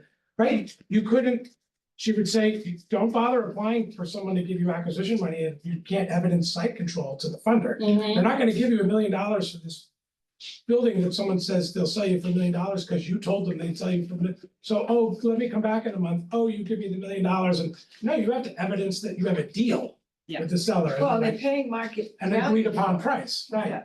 So where is that purchase and sale contract? Where is that evidence that you actually have like a commitment from the seller to wait for us to commit the money, and you'll hold the property off the market and you'll honor that price when our funding comes through? Like that would all be, that would all be some sort of purchase and sale, which unless it's in the application, we should ask them for that. But I think we should give them a 0. I think so too, Yeah, I think so too. until we see that, but we should ask them for that, Just to clarify, yeah.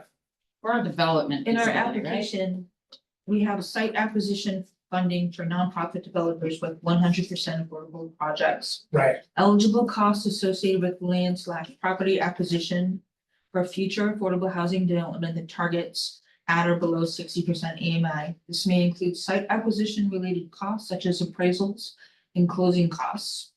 Eligible sites include existing residential/commercial sites as well as vacant lots. This funding category is limited to nonprofit entities with significant experience, expertise, and or qualifications in affordable housing development and requires a certified real estate appraisal to establish fair market value. Mhm. So that's our only requirement, that last line, a certified real estate appraisal to establish fair market value. That's the only thing we asked for. Mhm.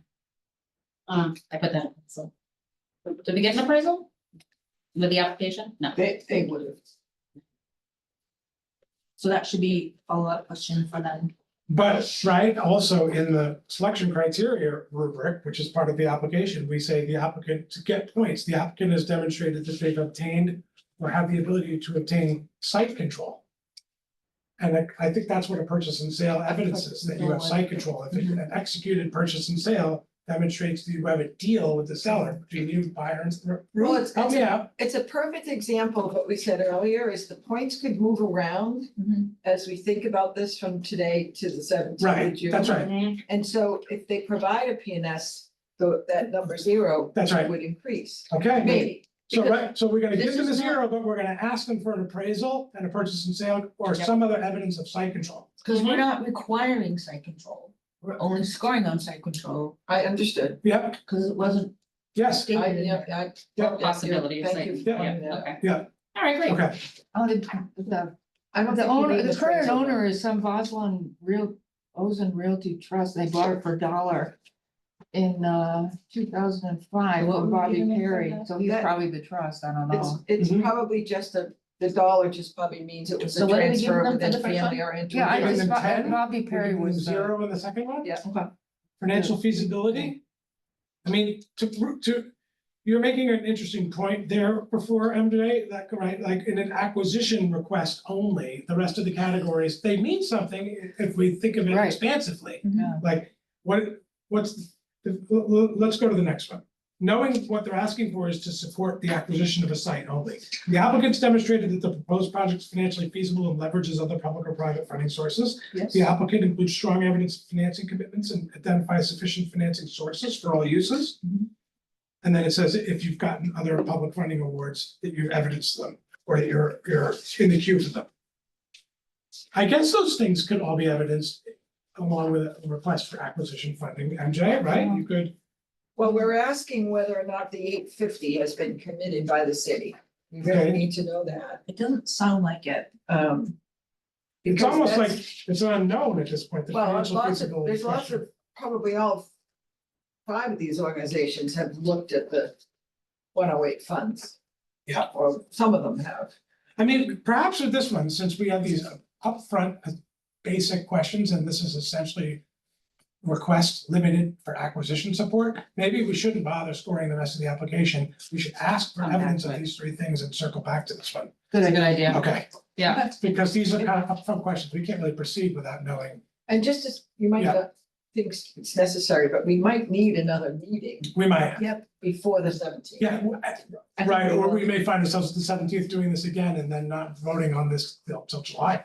Yeah. Luckily, we don't have to make a final vote recommendation until the end of the year, right? We have Right. time, so Mhm. if this needs to continue, it will. Okay, so we're gonna move on then to the Try to next. get through one more. I gotta go to a Yeah, concert. okay. We just hope that feels better. Thank you. Okay, next one, Deanna? We're up to the 4th application now, 4 of 6. It was Harbor Light. Harbor Light. Okay. Harbor Light Homes. Is it? You're gonna, my notes on the wall don't make sense any longer, so forget them, but they're requesting. You said earlier, 1.4 million? Yeah, they are coming through as a development category. Okay. When we reviewed it, I think there are a few of us that suggested that maybe it sounded more pre-development. Yeah, and I think that we already had good information about this project before they applied. Information that leads us to believe, and then I think what we read in the application sort of backs it up and confirms it, that this project is a little earlier on in its development cycle. I don't know what I'm comparing it to. It is early on in the development cycle. They needed to clear a title issue, which may or may not have recently been cleared up, but it Did you is Just share some like an information upfront about issue, that. yeah, Well, the housing authority owns the property. right. And this is a partnership between the 2 organizations, Mhm. but that I. How about haven't that? There looked. was like a cloud in the title or something.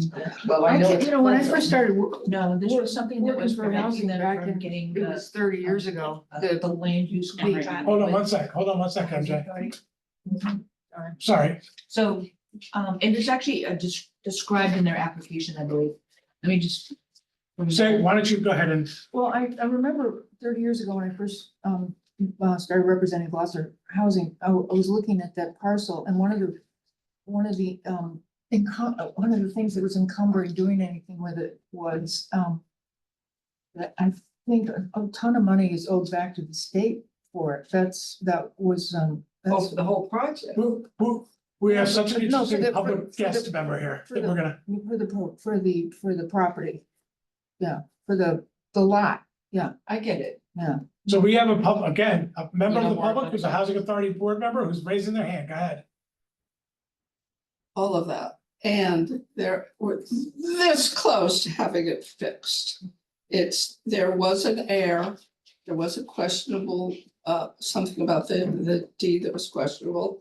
And we have finally located and gotten agreement from an heir to sign off on it. So this is finally this close to being taken care of, so that is probably no longer an issue. I think I got an email or something earlier this week or late last week. And it may have been that said signed that. already, and I'm just not up to the moment on it, but we were informed that the heir has been located and has agreed to sign off. I don't know if that's physically, So for Harborlight to proceed in the project, they have to have a land development agreement with the housing authority. And that cloud or that title error was holding up their ability to get that contract done. That agreement done, so if that's cleared up and they can sign this development agreement, then they can move forward with all of the other development. with plans. everything else, which is at the But they're very still beginning. significant.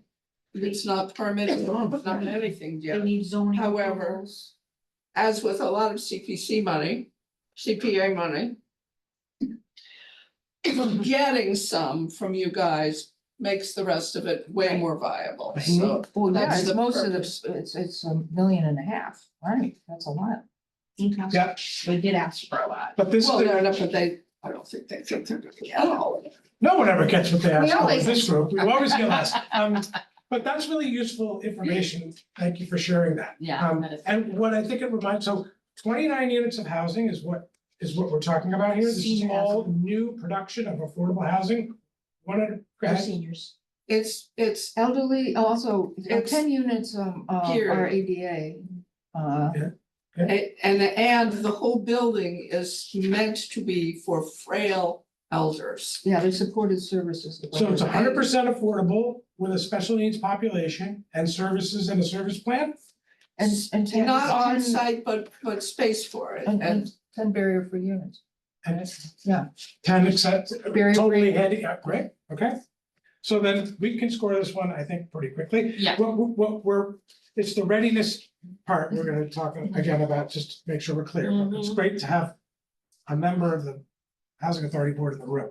Development team capacity, it's a 10. Tennessee. We all agree on that. Yeah. So number 2, right? Do we all agree on that? I mean, this is Harbor Light Homes, they develop things like Oh, yeah. Cracker Jack. Easy. 2, Yeah. development feasibility and project readiness. So with this information tonight, thank you, that the land use agreement, is that it?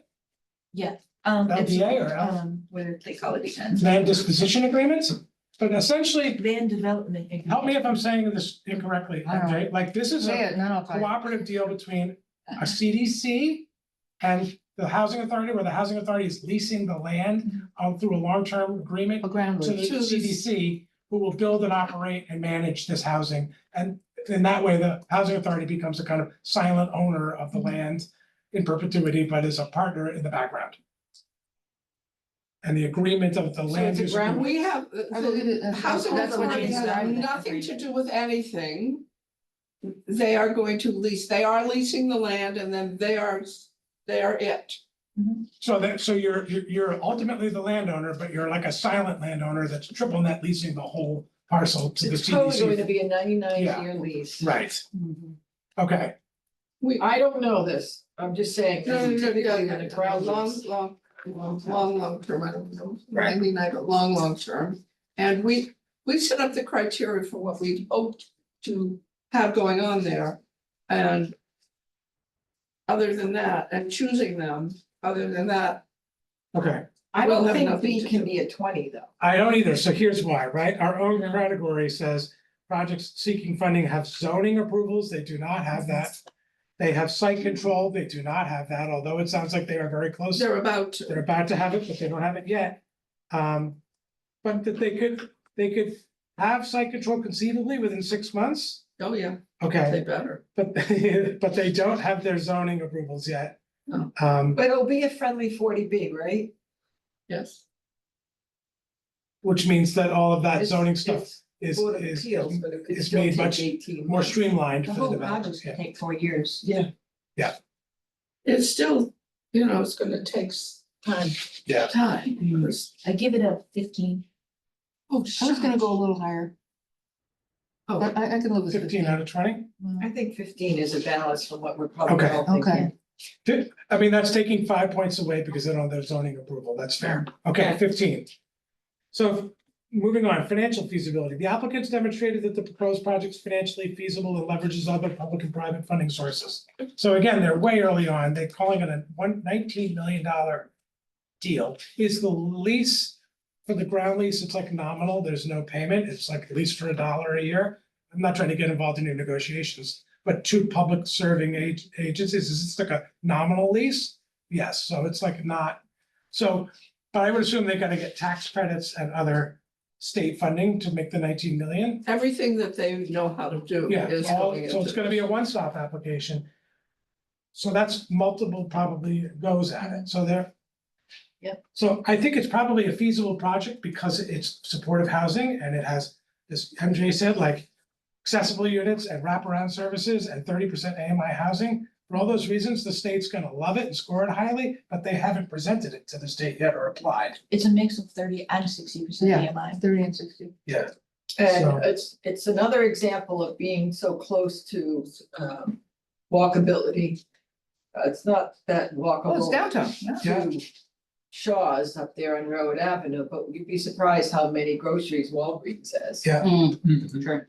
But this criteria, right, says that the applicants including strong evidence of financing commitments, they're not there yet.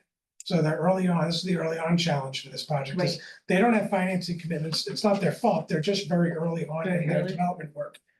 And have they identified sufficient funding? Yes, they're talking about tax credits and other soft debt from DHCD. I think they've identified it, they just haven't applied for it, secured it, and they can't evidence that they have it.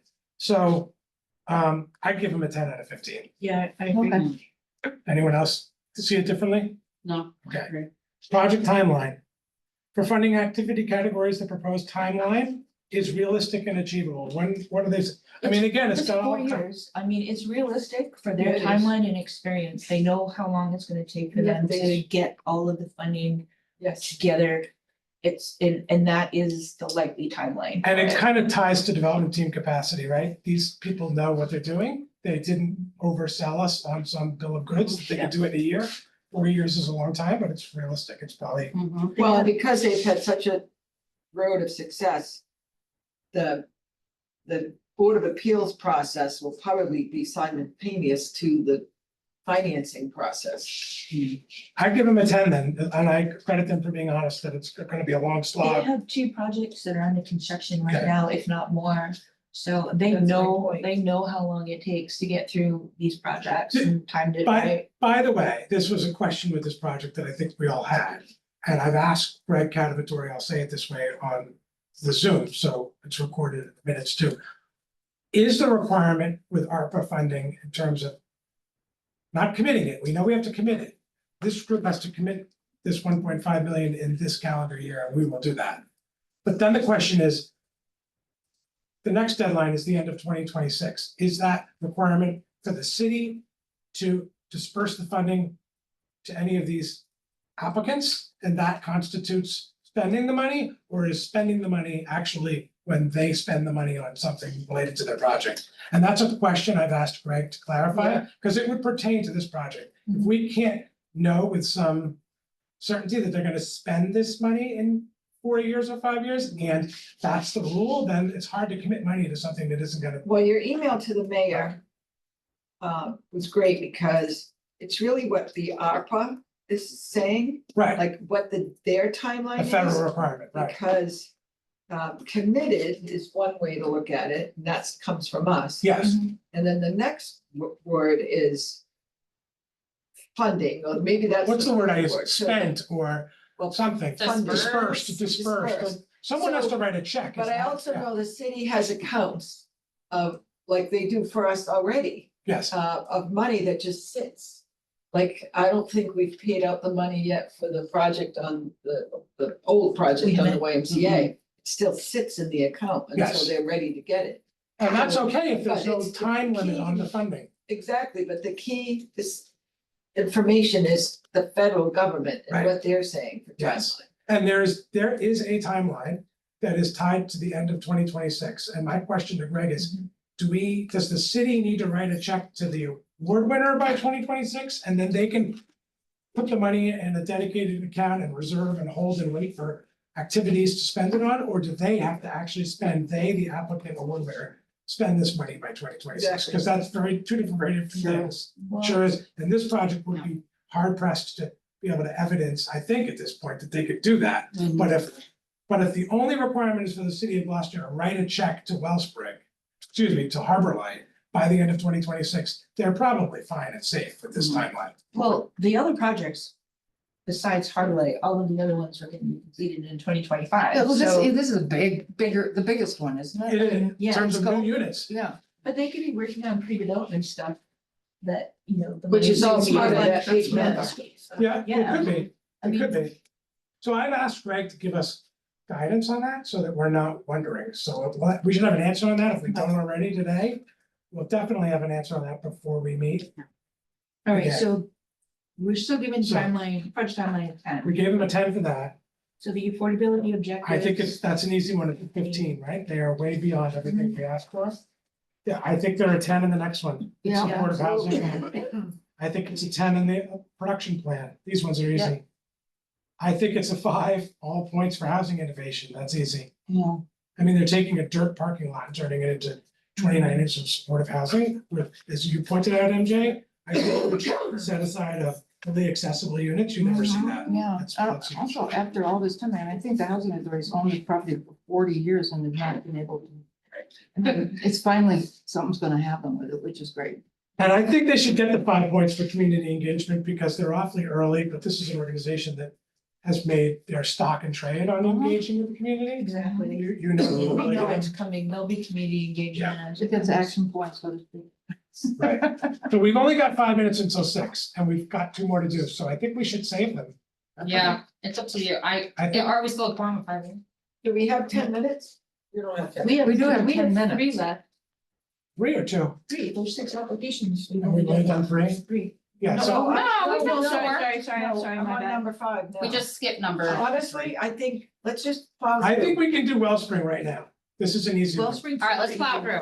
I got it. Actually, they're both super easy. We I just can gotta do get it. to shape. My daughter's Let's coming. pull up I can't Wellspring miss that next. either. This is a no-brainer. And I would So we're doing Wellspring. I would next? make the motion that we forego rating and ranking and scoring it. They're asking for $50,000 for a No, I study, think it needs to be ranked. It Okay. needs to be ranked. but we could do this quickly. So they came into the pre-development category where we could have given an award of up to $75,000 to fund quote unquote pre-development activities. They've asked actually for less than that, $51,000 to do some preliminary work in connection with their single room occupancy property on Chestnut Street next to the roast beef place.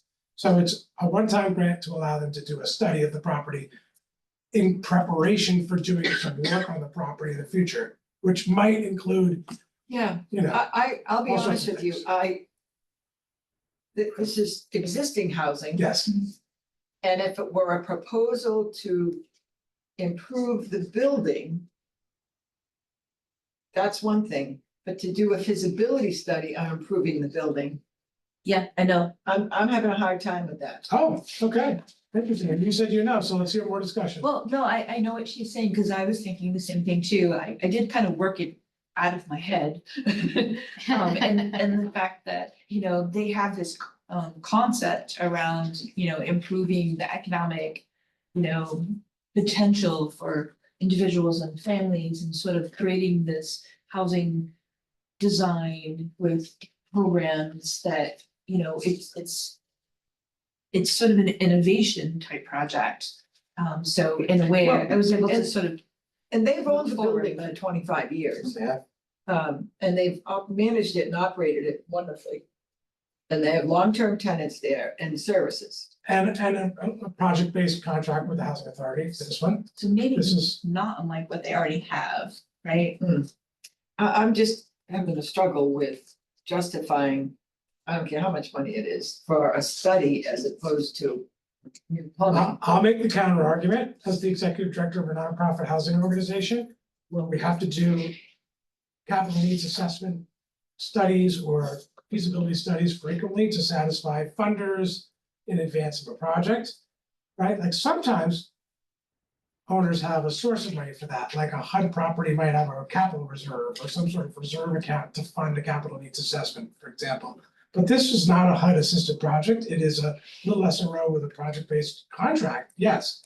But it likely doesn't have a lot in the way of reserves. I don't know that for sure. But because it's not a HUD funded project with required reserve funding and the like, I don't know that they have any source of money to do what is probably like a study So- that they ought to do in order to like determine. So what you're saying is that a study would be required no matter what for them to apply for additional funding I mean, elsewhere. I can't say that definitively, because you don't know what funder they're gonna turn to and for what. But in most cases, right, to be able to come in and demonstrate. Well, even a to a need. bank, they would have, Yeah. yeah, okay. So I think what I'm trying to say is nonprofits don't have frequently like sources of funding for these kinds of early to-do list items like feasibility studies. So I think what we can trust is that you've made a good point. They've owned the property for 25 years. It's a housing preservation candidate just by virtue of its age. And the fact that it's, you know, as a single room occupancy rooming house, it's probably had a lot of hard use. The year 25, it's probably in need of renovation, Oh, agreed. right? And my sense of reading the application is the intent for this early study is to kind of figure out what would be the best way to potentially reconfigure the building, enhance the amenities within the units, or reconfigure layouts, or change common area spaces. But very much in anticipation of a larger renovation where they do a real preservation deal. It is a particular population, there's one section 8, they say, they don't say whether that's mobile or on site, but 10 MRVPs, which means that Oh, and 10 are, those are, people with disabilities of some kind, and, you know, that's a particular population that maybe needs a different kind of feasibility than traditional. Yeah, and I love their plan for the building because what they're doing is eliminated the common area baths. Right, yeah. And giving everyone, which is. what the Everybody gets a Y's doing at bathroom, yeah. 67. So I have a suggestion, again, let's forego the rating and the rankings, let's, unless we see it in the application. Why don't we ask them for more information about the need for the feasibility study and what they're attempting to do with the feasibility study? Is someone asking for it, like the state or some other third-party funder?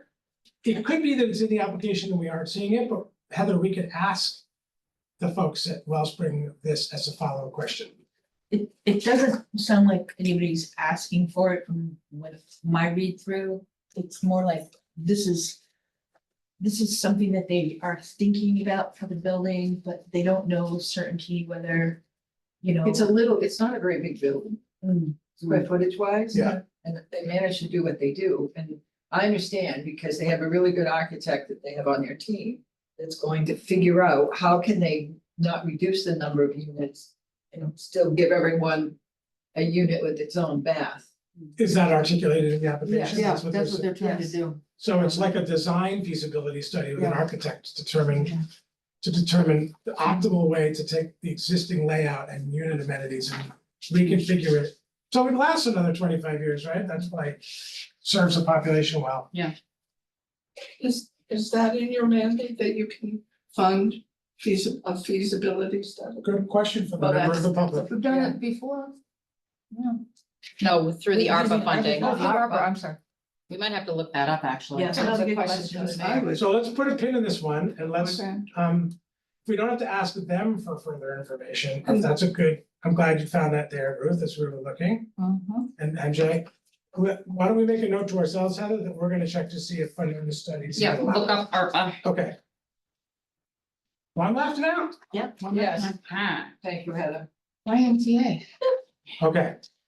We can, I think we can move through this one pretty quickly too, for a lot of the same reasons. We know this That's applicant, the first one's easy, it's 10 points, Okay. right? We'll note this is the same Y that's building the Jack Meany apartments next door. Yep.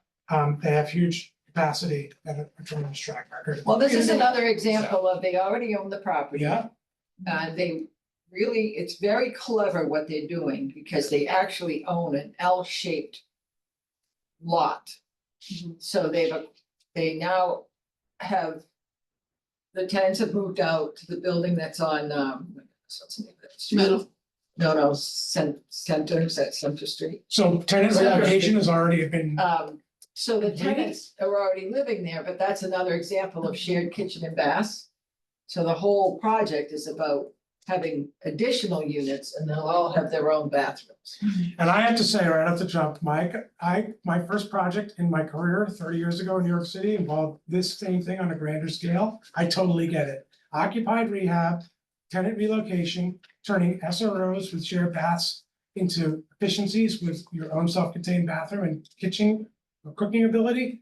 I think it's wonderful. It's like giving people dignity, giving people privacy, giving people autonomy. I agree. And I think it's also safety, right? You're not having to share it with communal baths or Oh, yeah. kitchens. Yeah. But it still borrows from the rooming house approach of like, it's a manageable amount of living space for a person of limited means. It's not, but it's just what someone needs, but it gives privacy and comfort.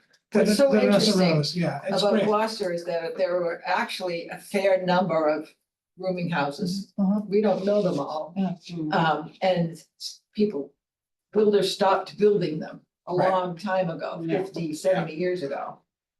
So I love that it's being preserved. Right, and right, we all know, our member of the public, we all know, there's like, there used to be hundreds of thousands of rooming houses in this country in places like San Francisco and Boston and New York City. And Lawrence. they've all been lost, Lawrence, Springfield. Springfield, they've been, Rockport, most, Valley. hundreds of thousands of them lost to gentrification, to condo conversions and co-op conversions in places like New York. Right, and anytime you can preserve Yeah. and then actually, in this case, enhance and Yes, make better. And more units. It's still got the rooming house concept of small size and affordable rents, but it's better when it's an efficiency.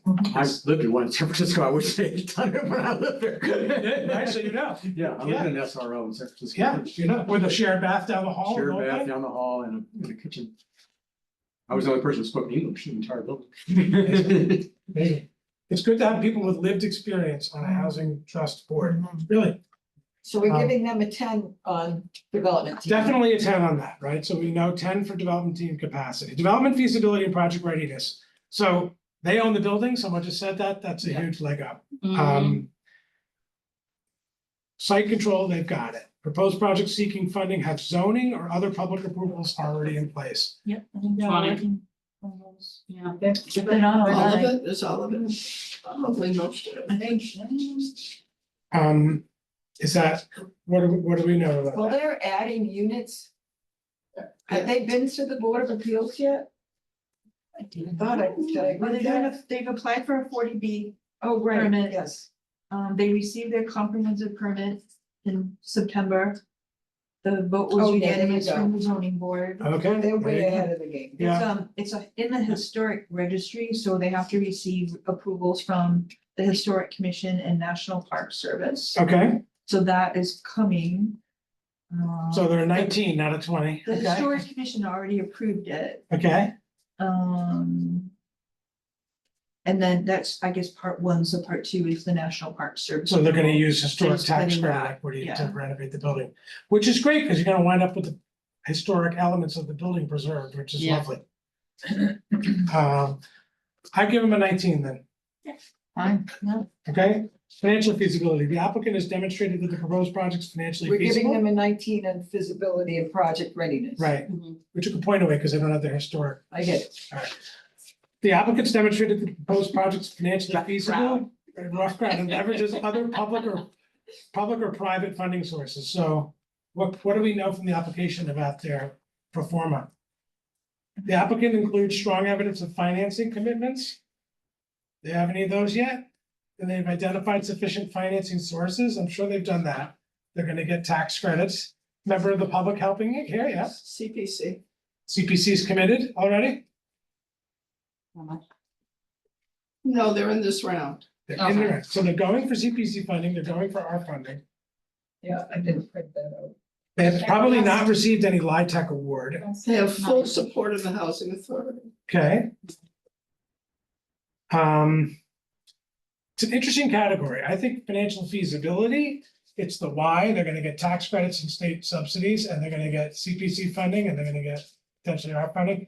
From a perspective of feasibility, it's all points, because these projects are replicable. This is an experienced developer. It's not like they're asking for some bizarre funding source that isn't available to them. This is, they're gonna use the same. Well, then they have a track Recipe, record, a yeah. positive track record Right. for this exact. So I'd same give them, development. even though they don't have a LIHTC award, yet, I mean, again, they could give them 13 or 14 out of 15 points. They don't have their other funding commitments, but they should get most of the points here. I think so too. Do 18, let's do 18. Well, it's a Well, it's on 15 point the category. Sorry. 14, 14? they don't have an award of the big chunks of money yet, but this is a group that gets those awards every project they propose.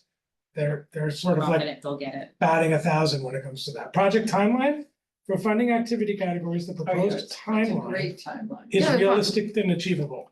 Yeah, absolutely. 18 months from now, it'll be done. 10 points. 10 points. Okay. Affordability objectives, they get them all, right? This is gonna be 100% supportive housing, extremely low income housing, right? ELI housing. So they get all the points there. That's Section 15. Section 8 too, vouchers, all of that. Project Okay. vouchers. Next one, other housing objectives. So this is this category where we're gonna note that it's supportive housing. That's another objective. That's a big one. With all the wraparound services. Do they talk about that? On-site On-site services. So Where is the right. on-site services? do we know, even our member of the public health, like what is their mechanism for services? Do they have a service contract with someone, the state, DNH? Do we know? Like how do they fund the wraparound services that they're gonna provide? Does it say in the They have- application? Where are the wraparound Assistance services? Oh, here we go. functioning. Current, okay, they have a HAP contract for rental subsidy. Administered through the Well, that's a housing section authority. Yeah, Oh, but how do they pay for the services that that they're gonna? what services? What page are we on? I don't see it. Where's the services? I don't know. So is there, They don't have a resident. service Is coordinator? there a resident? I know I read it Somebody's living somewhere. in that Oh. one I bedroom know, I apartment, know. whatever it Like a live-in is. responder. There's an on-site somebody living. Yeah. Like the RA. I'm sorry, I'm sorry. No, I can't. Okay, but does anybody know? Right, is it in the application? Does Yeah. it say? I thought I read it in here, but. So what we're looking for is some evidence for promise for wraparound services by, we said a qualified provider, that's how we worded it.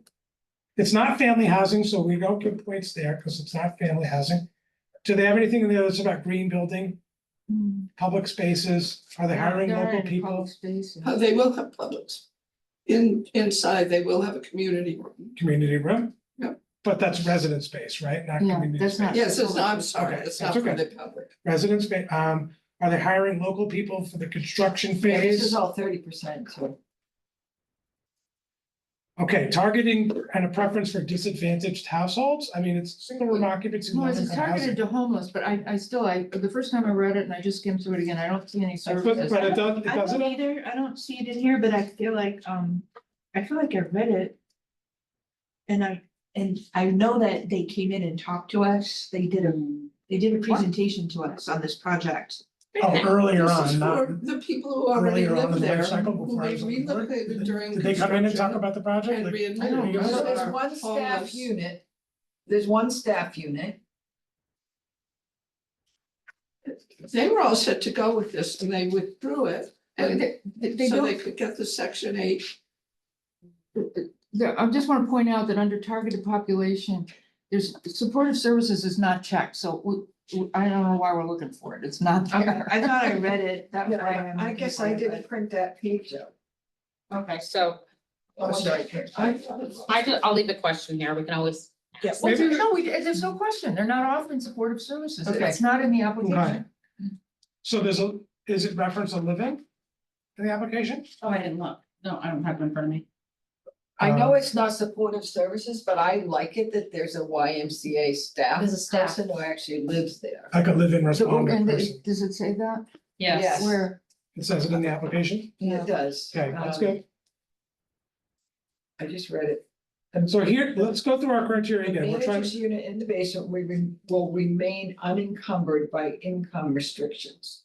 okay, Well, what, does that mean they'll rent it as a it doesn't say market that rate there's, unit or someone will So live in it? that's what it says to me, but that's okay. To me, that's okay because it doesn't mean that anybody's there looking out for anybody else. I mean, it doesn't mean that at all. But you suggested that that's their plan. you know what?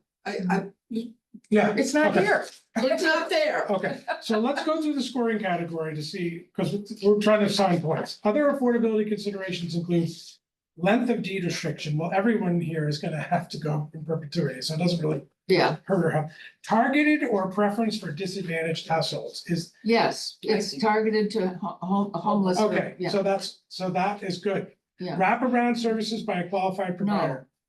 They didn't check that and we don't know that, but you're still looking, Deanna, as we're talking. know. No family housing. It's an easy thing to check a box, you know? Yeah. They didn't I check think, it. but I think what we are is surprised that it's a homeless population and there's no services, MJ, so. we're Oh, trying to see, not at all. I Like, mean- where is that in the application? Wouldn't there be some, they have all these units for the homeless and no service plan? That's, right. More common than I think, I know. oh, Okay. and then there's no family housing. Okay, so I think we give them 7 points here. Since it's, This is on other housing objectives. listen, Yeah. these folks are gonna house the homeless Right. and they're committed to it. Can I just make a Yeah. point? I'm not saying that the staff person living there is wraparound services, Yeah, but I would love to hear from them how Okay. they define that. how about this? We pencil 7 in and we ask them a question to explain and elaborate on their service Perfect. plan. And Because steps. we think they might have not checked the box, MJ. They must have a service plan. Let's hear from them. and we'll I ask feel them. like either, like, I know of this project in that way, and I feel like it might have been the presentation if it's not in the grant. So it would Okay. be worth And- asking. And I'm gonna save time. I think they get the last 20 points, all of it. Because alignment with production plan is a no-brainer, right? This is ELI housing for homeless people. Yep. Yeah, 10. Housing innovation, I think we've already talked about it, turning a Yep. rooming house into efficiencies. Mm-hmm. And the Y is about as engaged with the community as any organization could be. Good job, everyone. Okay. Okay, so here's we're gonna call this meeting adjourned in like And I have 90 a seconds. question. Next. What's the score on that one? All right. Hey, here's what we're gonna do. I know, I know, I know, MJ, so we I know. can start the meeting. Here's what we're gonna do. Heather, I'm mostly looking at you. I'm gonna talk to you tomorrow. Okay, I'm gonna download all the questions that are gonna go out to the developers from you and with you tomorrow. I'll synthesize that into a coherent email to each one of them. You'll give me all the scoring that you recorded. I'll spit that back out to the group. okay, So we're all on the same page with the scoring, and then I'll write out all the questions we're gonna ask. And I'm gonna send them to the developers on Monday and copy all of you. perfect. I'm gonna give them- Appeals. So do you want these now, or do you want Alright, me to, wanna go over them tomorrow? Well, you needed to go somewhere at 6 and we're past that, so I have to go somewhere too, so how about tomorrow? Fine time. Tomorrow's perfect. Before we go, I'd like to call, can I adjourn the meeting, or do you wanna say something in the record? I just wanted to acknowledge, I think the woman on the iPhone is still on there. Oh, If she had any questions. and thank you to the public for sticking around for 15 minutes if you're still there. I'm gonna look. And if our caller is still there, we'd be happy to talk to you, but she's gone, No, she's still there. okay? I don't know how you make her, Heather, can Who you is figure it? that out? We had a member of the public join right at the beginning, who's never been I on think one of our calls Zoom before. has to And change for We them. said we'd give her a second at the end, Oh. if she wanted to say something, but, She doesn't have a hand raised. okay. Okay. All right. So I'd like a motion to adjourn. Second. All in favor? Aye. Aye. All right. Thank you, Tom, for taking notes. Back into the breach. You Are we could still on? send them to me. We are. No, I actually got a car, my mother, my wife, got there home earlier than I thought. Hey, thank you, see ya. You do, Larry. I'm not, this is in Massachusetts. Oh, you're a I'm California guy. No, I'm West, I'm Texas, so West Texas, Pennsylvania,